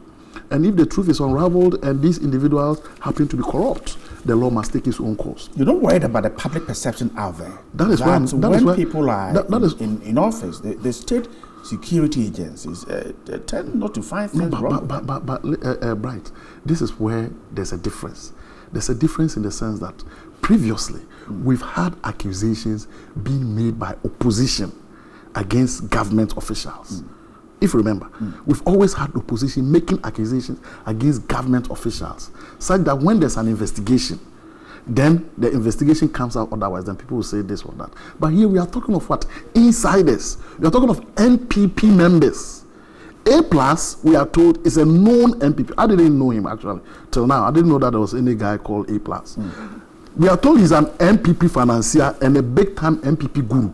Okay. You cannot doubt who Kennedy Japan is in this country. In fact, we are being told that he's a kingmaker in the NPP. In the NPP. So if these individuals are making allegations and they have documents to support it, you cannot tell me it's going to be a whitewash. You can't tell me that. If it's a whitewash, then it's their own cup of tea. However, and instructively, it's very important.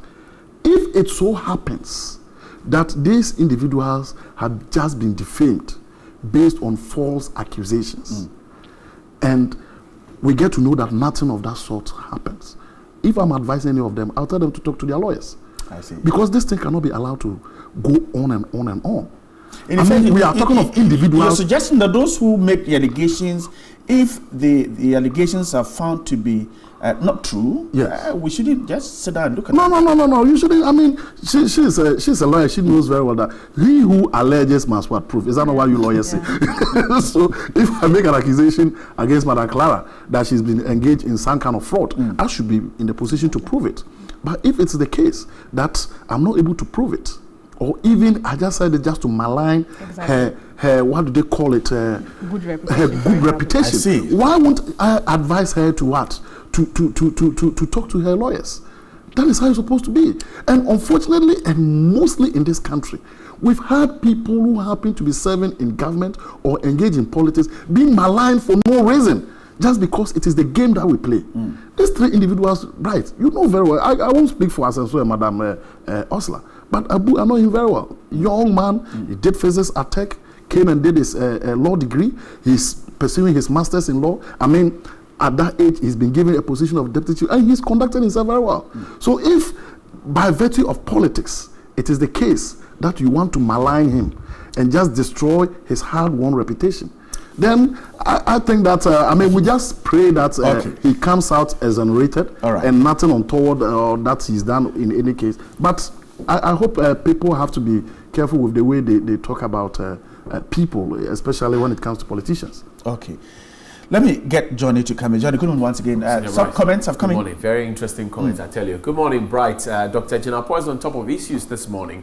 Indeed, if it's found that SNIT IT boss had fake PhD, then we're in serious trouble as citizens. Double Green Garu says that. Idrisu Ebi Fusaini says, President Akufo-Addo must show leadership. If indeed he is in a hurry and willing to fight corruption as he promised, then he should quickly invite Yoko and BNI to investigate the corruption allegations leveled against the very high position that he occupies. Because what spares the happening at the Flagstaff House is more dangerous than what's happening at SNIT. And nobody should expect the truth to come out from any committee set up by this 419 government. Did any truth come out from the parliamentary bribery scandal investigations? Asanko in Santa Maria is not too sure about the finality of this matter. Last Awawana says the CID should investigate the allegations of corruption laid against the two deputy chiefs of staff at the presidency and also give them a hearing. It appears previous and current governments have been rearranging and creating more problems than they can actually fix. Johnny, despite the massive vacancies in public schools, governments have been adamantly unwilling to employ teachers to fill up the teacher gaps in government schools. We, the members of the Unemployed Teachers Association, want the government of Ghana to immediately employ our members to teach in the government schools throughout the country. Alassane Bako is the national president. I'm sure this is Doc work. AU Farouk in Tamale says, good morning to you all. The Economic and Organized Crime Office under President Mahama entered into the program with the IMF Economic Management Team, I beg your pardon, and President Mahama entered into the program with IMF. Dr. Bawumia mocked the team as incompetent. In fact, on Saturday at the MPP Delegates Conference, he repeated same. Today, Dr. Bawumia led an economic management team has decided to further extend the IMF program till 2019. With the greatest respect, Dr. Bawumia is a complete joke. He was never decent in his criticism at all. I'm sure he is nodding giddy at the extension. What a clueless, incompetent, and substandard, well, very harsh words. This man kept making all kinds of noises about how to manage the economy. Check the exchange rate today. The cedi is being raped helplessly. May Allah save this country. Happy Eid Mubarak in advance. Okay. Good morning, TV3. Your guests in the studio today are learned and matured fellows. They tackled the topic well and were well conducted. Please, enough of those politicians who come to your program to do campaign when election is nowhere around. God bless you. Thank you. In fact, you have done well per the panelists you brought this morning. We prefer you to go this way by inviting people who have not aligned themselves to political parties. When it's done this way, we have a better informed discussion, far better than MPP and DC panelists who will always defend issues irrespective of how bad it is, just because it's party matter or their members involved. Kwejo. Dr. Jinapo is right. Politics has become a full-fledged profession in Ghana. J.Y. Sharije from Savelugu says, until we shift our mode of recruitment, which is of high certificate based, to competence rather, well, Ghana will not develop. Can't understand why IT person must hold a PhD, you say. The constitution can be made rigid to seal all possible loopholes, but partisan politics will always drill holes. Don't forget that as the hunter aims to shoot, the bird learns to fly without perching. From Georgie in Takra. The Akuto Razak in Tablet says, the sacking of the SNIT boss can't resolve the overspend, well, you say the spend of the software, the pensioner must benefit from their money. You come back to say Ghanaians voted for Nana Bawumia government to protect public purse, not only for alleged corruption to occur under this government. Good morning, Johnny. I think SNIT is one of the institutions which needs to be privatized. An institution which was formed to see the well-being of pensioners rather seeks for their own selfish and luxurious luxury through investigations, and thorough investigations must be done in the whole institution. I believe there's more rot there, Abdul Latif and why. And finally, we aren't serious as a country with regards to SNIT software patches. We have fantastic IT gurus in this country that can do the job at a more reasonable cost. It's a shame workers' contributions is in people's pockets. Derico, and why interesting. People are not happy with SNIT at all, right? Well, everybody is settling. Wait and see how it goes. Have you heard about the Unemployed Teachers Association? Unemployed teacher. I'm not Unemployed Graduates Association. All right, Johnny, I'm grateful. Maybe unemployed teacher trainees. All right. If you're a teacher, that means you're employed. All right. All right, we've hit the top of the hour. Gentlemen and lady, we're grateful for your time with us. We have to wrap up the show. Madam Clara Kasati is a legal practitioner. Dr. Ahmed Chinapo is a senior lecturer, University of Education, Winneba. We may get unemployed lawyers very soon. Those of you who send in your comments, we're grateful for you doing that. Stay with us and we'll tell you all that happened on the local Premier League when the sports team joins us very soon. Stay with us. We're back soon. Hi, good morning. It's time for us to bring you all the latest in the world of sport. Today it won't be just me, but later on you are going to be finding out exactly how we discuss the transfers, as today is a transfer deadline. So just stay tuned for the next few minutes and you definitely will be well informed as to the ins and outs and who is going to be making what at the end of the day. But let's start off with the Black Stars. Then preparations are still ongoing for Ghana ahead of their clash against Congo in the World Cup qualifying series. But the Black Stars are likely to be without striker Rafael Jamina for the 2018 World Cup qualifier later on Friday. This report explains why. The FC Zurich forward has told Ghana boss Kwesi Appiah and the Ghana Football Association that he is seeking different medical options about his health for football after a proposed deal to Brighton in the English Premier League fell through, which puts his participation in Friday's game and possible next Tuesday's return in Brazzaville at risk. Appiah has called up Richmond Boachiyadom of Serbian side Red Star Belgrade, who has scored 9 goals in 9 games this season, but the Ghana boss is still hopeful he can have Jamina on board. The 22-year-old has emerged a key member of the Black Stars, with captain and regular striker Samoa Gyan inching towards the end of his international career, especially after he scored 2 goals in 3 appearances for the Black Stars, including 2 on his debut against Ethiopia. He is the only absentee from Kwesi Appiah's 24-man squad that has gathered in Kumasi for Friday's 2018 World Cup qualifier against Congo. Ghana trail Egypt by 5 points in Group E and must beat Congo if they are to stay in touch with the group leaders.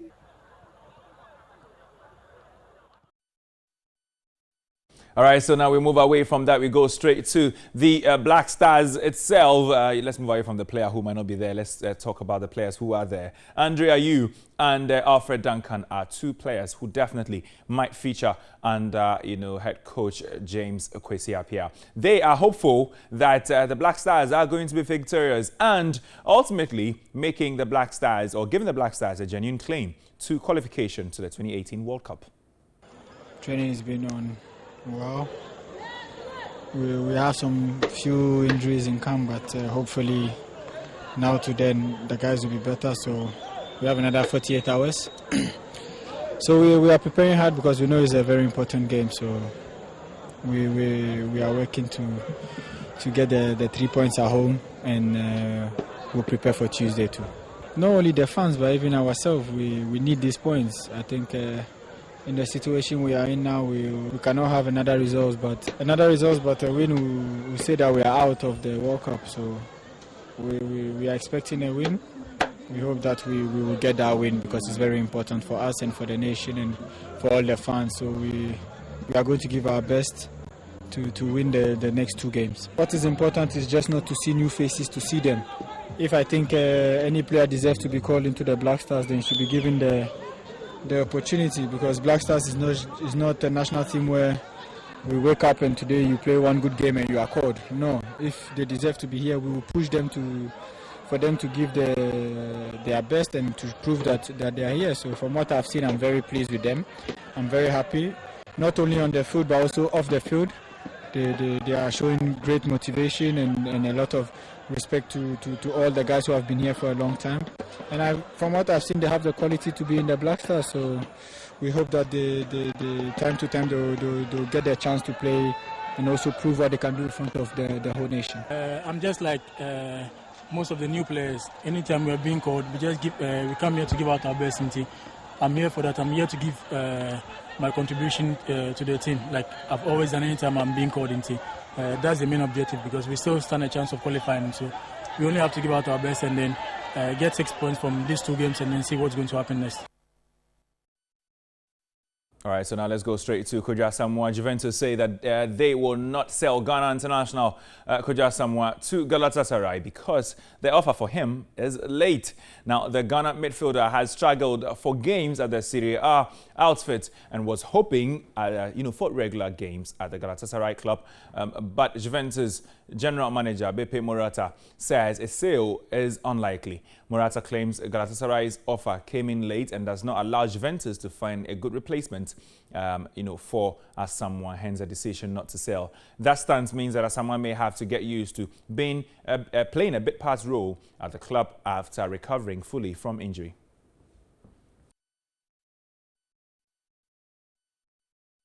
All right, so straight to the Ghana Premier League. Another 1 month break is in the bag for the Ghana Premier League teams, and the match a day before this break was taken seriously across all league centres on Wednesday.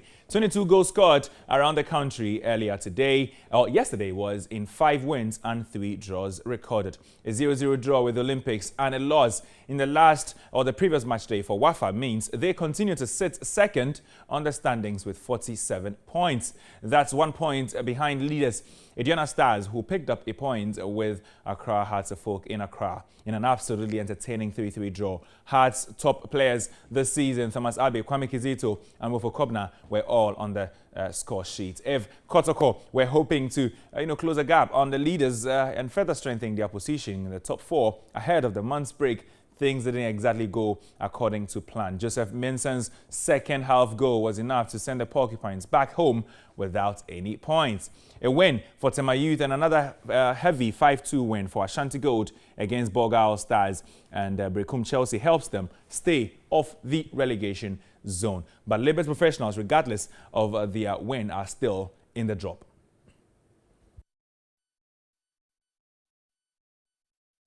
We can now hear from some of the managers after the game. Frank Natal and Yusuf Abubakar of Accra Hearts of Oak and Aduana Stars, respectively, seemed content with the drawn results. Relegation threatened Liberty's head coach Michael Osei is adamant his side will avoid a drop this season. We absolutely deserve to get 3 points today. I think it's quite clear to everyone who's watching that game today what went on. And it's certainly not the way that me as a coach or my players will ever play the game at Hearts of Oak. I didn't realise that timeouts existed in football. I thought that was only for basketball, so I was quite surprised to see a timeout and so many timeouts. We were clearly disappointed with some of the antics that went on there today, and I don't feel that it's a very good impression. We intended that we were going to play a very good medium pressing game, but unfortunately Kobina is somebody who is very mobile, very difficult to play him out of the game. So I can say that the game itself has not been an easy game. It has been difficult. And I always praise Hearts of Oak for coming back from a goal down. Anytime we take the lead, their mental toughness is working more than my boys. Fitness level, we are much okay, but tactically we have to be more discipline, especially in our away games. For the past 5 years or for the past 6 years, the relegation has stretched Liberty a lot, and then this year too. When I was coming, it was the same. It's not the time to point fingers. It's not the time to blame people.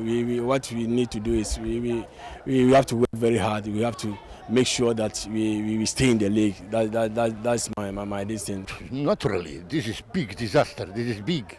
This is suicide in football, Ghana. This is absolutely nothing in football. This is very bad for any club, and especially last 4 games, especially people which go relegation.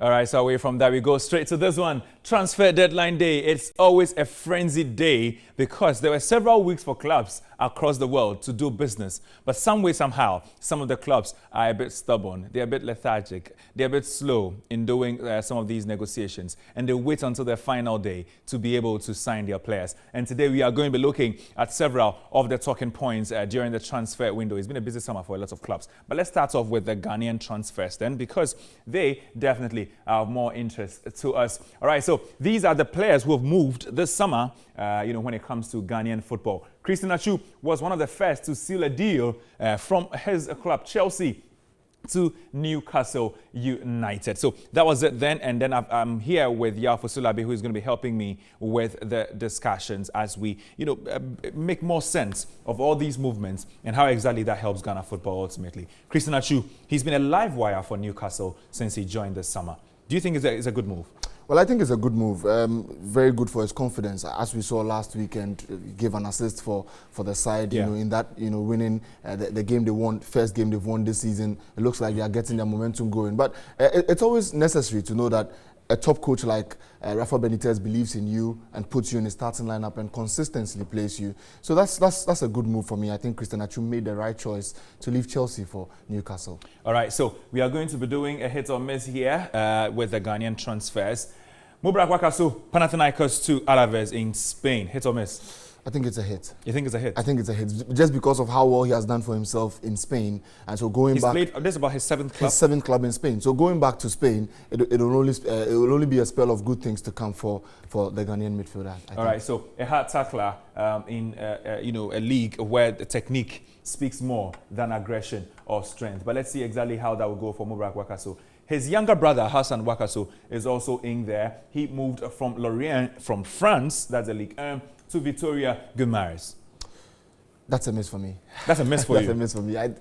Because when he moved to Lorient, I expected him to go to greater things from there. I mean, to move further, possibly to teams like Toulouse or others in the French league, then probably move outside, to another top league. But he has gone back, and it's not too good for me. I think the Victoria Guimarães is not too good. I hope that he will be able to seal to get himself back on track and then move forward from there. But for now, what I see from Lorient to Victoria Guimarães is not too exciting. Not exactly the best of moves according to Yao Fosulabi. But Kevin Prince Boateng, he's not exactly a Black Stars player, but of course a Ghanaian, so he'll have to be discussed. He moved from Las Palmas, where he was doing brilliantly. Surprisingly. Everybody thought he was going to continue his contract with them. There was a contract on the table anyway.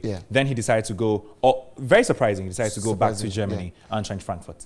But I think it was for family reasons, as he stated. So when it's about that, it's always a reason to have a good feeling for the player, and also sometimes you need to think about these players. And but what was my worry is that he just signed a 4-year contract with Las Palmas and terminating that contract to sign with Frankfurt. Didn't you know you were going to have family problems before you signed that 4-year contract? Those are the questions we need to be asking. So that's about it for Kevin Prince Boateng. So just because of time, let's have a way of putting all these 4 men in perspective. Asamoah Gyan moved from Shanghai SIPG to Kayserispor in Turkey. Lawrence Atizigi from Red Bull Salzburg to FC Sochaux. There's Emmanuel Ajambedu to Bursaspor. He's already scored a goal from Udinese. And he's on loan, actually. Kwesi Appiah from Crystal Palace to AFC Wimbledon. Which of these players would you think would be the biggest hit? Well, I think the biggest hits will be Asamoah Gyan, just because of his experience. If he stays free from injuries, that's a problem. That's a problem now. But if he stays free from injuries, I think he'll be a big hit for Kayserispor, because they know his quality and he will deliver.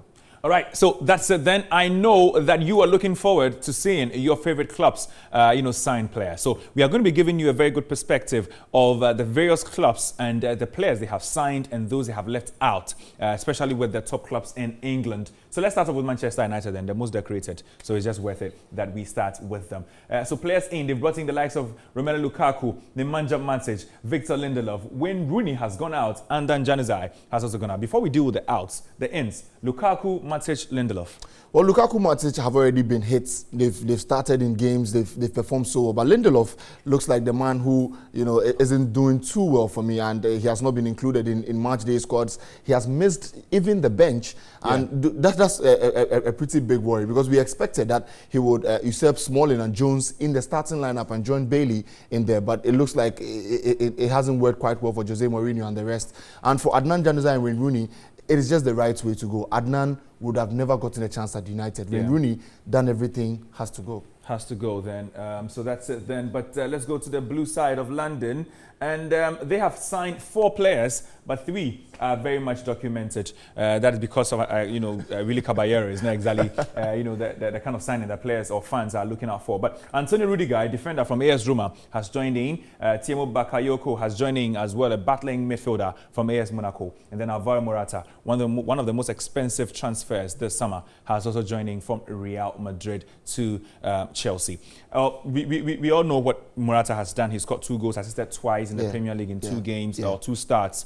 Bakayoko has played twice. Not exactly gotten started because of his injury. Rudiger has come in for Gary Cahill, and it looks as if they are all fairly doing well. Yeah, they are fairly doing well. I think that Morata has to be a bit more incisive in front of goal. That's my only worry about him. He's good in the air. He's intelligent. He knows how to move the ball with his feet. He just needs to be a bit more incisive. Sometimes, when the ball comes to him, he wants to rush it and score just because of the price tag and how much Chelsea fans are expecting of him. But if he relaxes, then he will get a lot of goals for Chelsea. But you mentioned Rudiger. I think that he has done well. When Chelsea got that red card in the Burnley game, it was a lot of worry for people. But Rudiger has slotted in perfectly, and Chelsea have considered just 1 goal since Rudiger was introduced in the back line. That's quite exciting. Yeah, so maybe if they do progress, it really gets more interesting. But these are the most expensive football transfers of all time. That is it. Of course, Neymar, you have it well documented. From Barcelona to PSG, 222 million euros, and then 105 for Borussia Dortmund's Ousmane Dembele. He moved to Barcelona just a few days ago. Paul Pogba last summer moved from Juventus to Manchester United, and that is another 105 million, but it's euros, because if it's in pounds, that's less than 100 million. But Gareth Bale also moved from Tottenham Hotspur to Real Madrid, and that was in the summer of 2013 or 2014, one of them. So that is it for 60, for 80 it was, and then there was, Cristiano Ronaldo. But for this particular summer, it's Neymar, it's Ousmane Dembele, Romelu Lukaku, Alvaro Morata, and Mendy. There's a defender in there. So Manchester City just don't care. They have the money, they're spending it. So if you also want to go and spend your money, after all, the money is not yours. So that's it. That's exactly where we bring an end to the discussions. Yafusulabi, thank you very much for helping me bring insight into all of these transfers. But remember, it's a transfer deadline day, so our bulletins are going to be full of the transfers as we keep you up to date with every bit of movement with all the major transfers in world football, as well as bringing you some tennis news and several others. Keeping an eye on the Black Stars as well. They are playing against Congo tomorrow, so if you are in and around Kumasi, you can definitely go to the Baba Yara Stadium and give them your support. As of now, we are out of here, but we'll see you some other time. Keep watching TV3.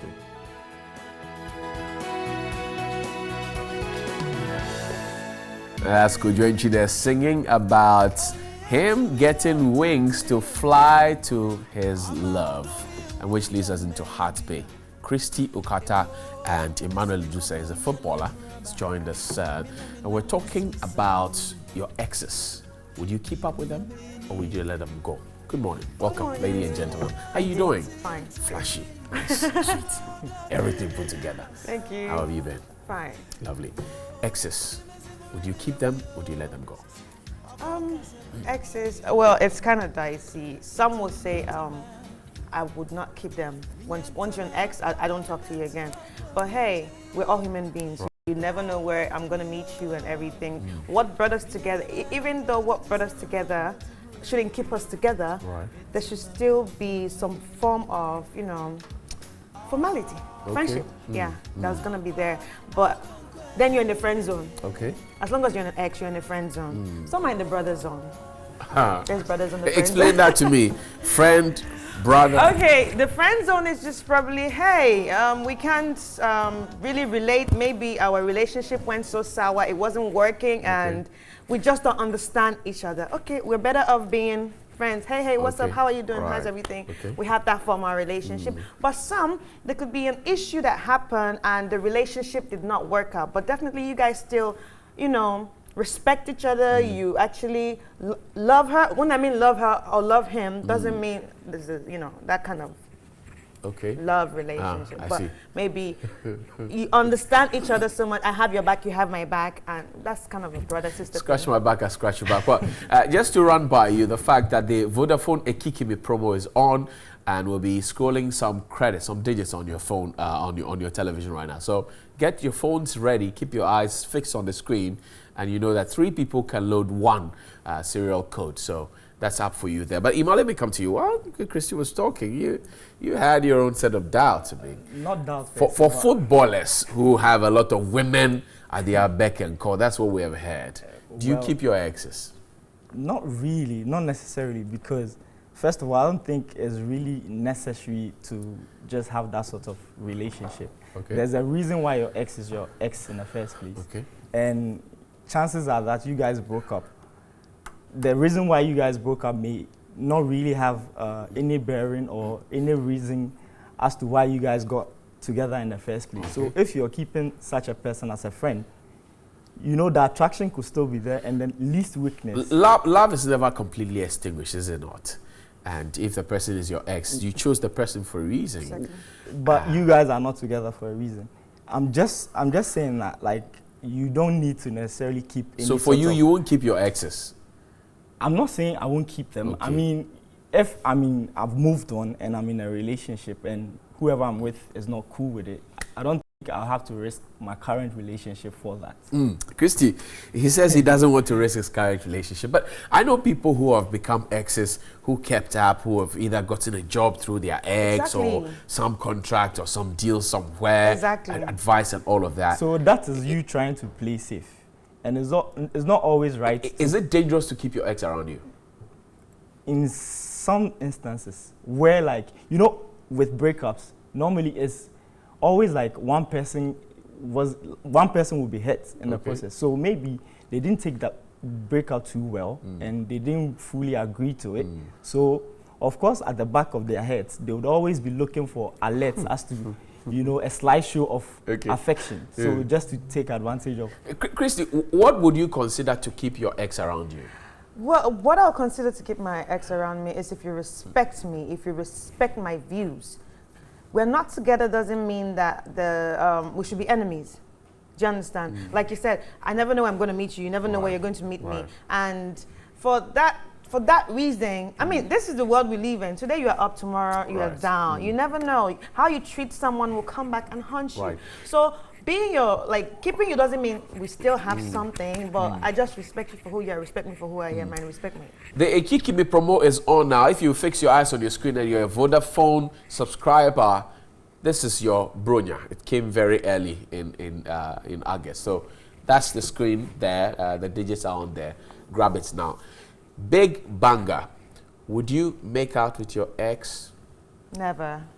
You won't? Never. Why? Even you're an ex. Okay. You're an ex. You're gone. You're gone. Like I've moved on. Okay. So find someone no to matter make what it find is. Find someone to make out with. Okay. Emmanuel. Well, I think is that why you're not so happy? I think there are variables. Or you're not too quick to want to keep them around. The thing is there are variables to it. So if like there were, I mean, we didn't break up on a very bad note, and I mean everybody have gone through the phases in life, and then we've changed to become better people. And I figured, like, I meet you again, I feel like just one go will hit. Yeah, we not necessarily that, but we can start a relationship, proper relationship. Then that's fine. But if it's just a one-time thing, I'm not down. You're for not that. going to do it. You don't do I what. Won't do that. But you say never, ever, ever. Never, ever, ever for a one-time thing. What if he says, what if your ex says, look, you need this assistance from me, and the only way I'm going to do this, if you give me a peg or you give me a hug or we make out. A hug. We can hug. A peg. No. One thing leads to the other. Why? One thing leads to the other, doesn't it? Exactly. So what kind of ex are you?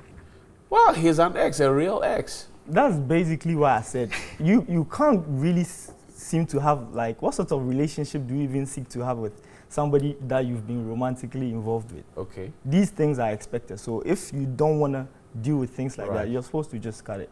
Cut it completely. Bend the bridge. So for you, bend the bridge, blow the dam and stay on the island. I don't burn every bridge. You don't burn every bridge. I don't. But you will keep chaste and not want to get into any. Exactly. Yeah. Respect me for that. But if you persist that that's what you want, then maybe this is where we actually blow the bridge. We don't even burn it. What if he doesn't persist, but you find him overly attractive? There's that one single element that sweeps you off your feet. Then you can't do anything about it. Then at that point, that is me telling myself I've not gotten over this person. Okay. He's actually not my ex. Has it happened to you before? Has it happened to me before? Hey. When you met an ex and you're reminiscing on the past and it blew you off your feet. And have you ever felt that before? No. Hey, you're not telling us the truth. Well, I'm trying to think.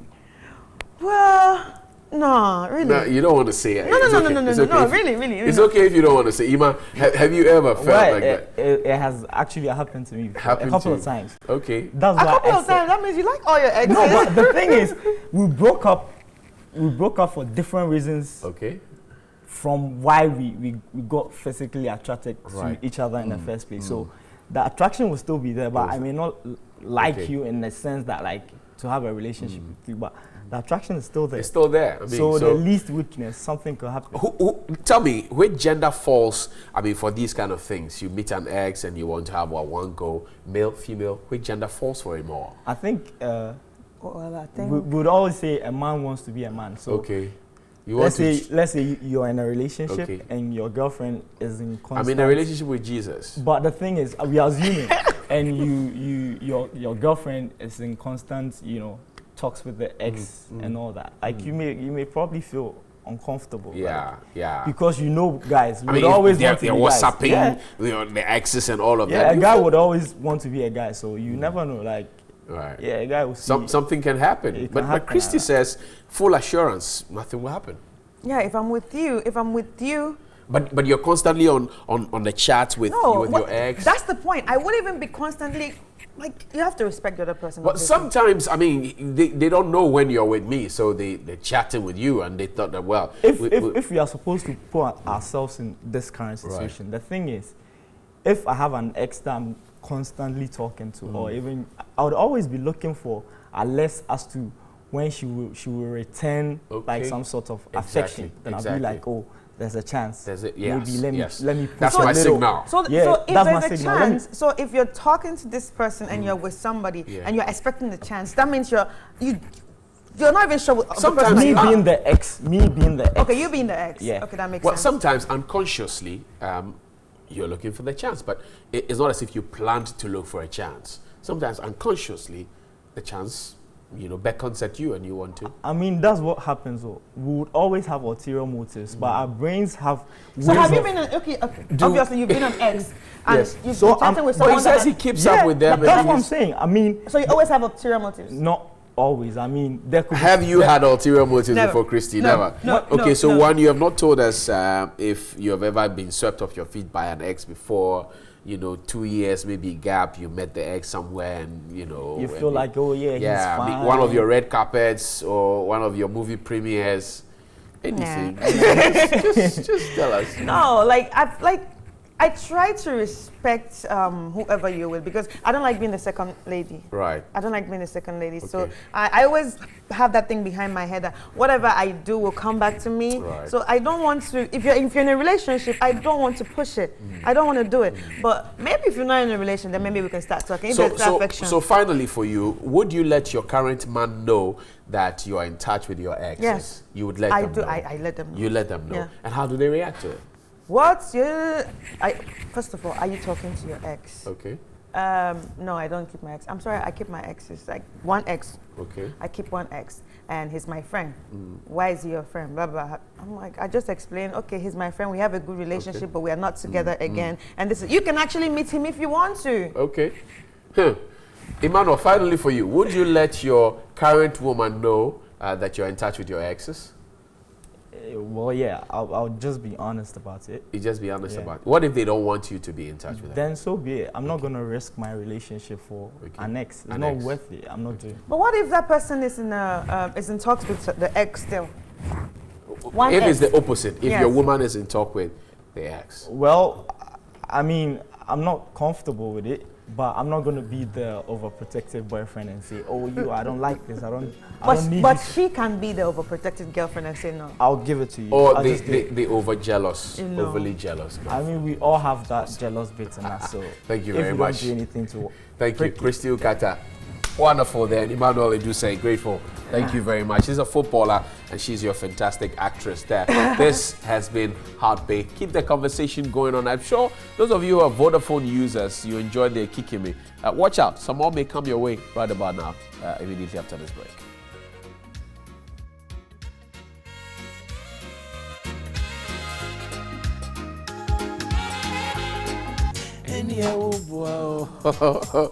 Charlie Kojonchi has a way with words and the kind of things that he writes. You can translate that into tree. It says what? What did he say? Into English. Okay, it says, love you, I like you. Bryce says his cousin eats skincare and starts translating things. I don't want you to get there, please.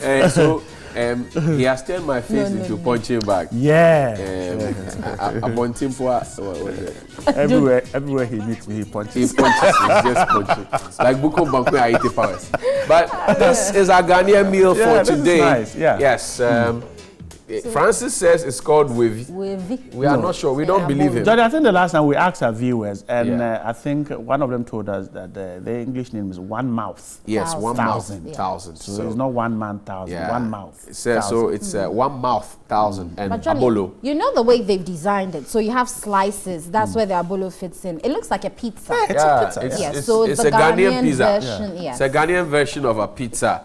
It's got 5 slices or 6. Yes, 6 slices. Healthy version of pizza. It's not the egg, the bread and stew or soup that we go and buy. You could sprinkle the pepper all and over to design this is in Texas. You see, they have flood there, and this is an evacuation center or a shelter that they have set up. See, nice blankets, nice beds, pillow. There's a dining table, very decent. There are radio and speakers and everything that you can listen. There's a fridge and all of that.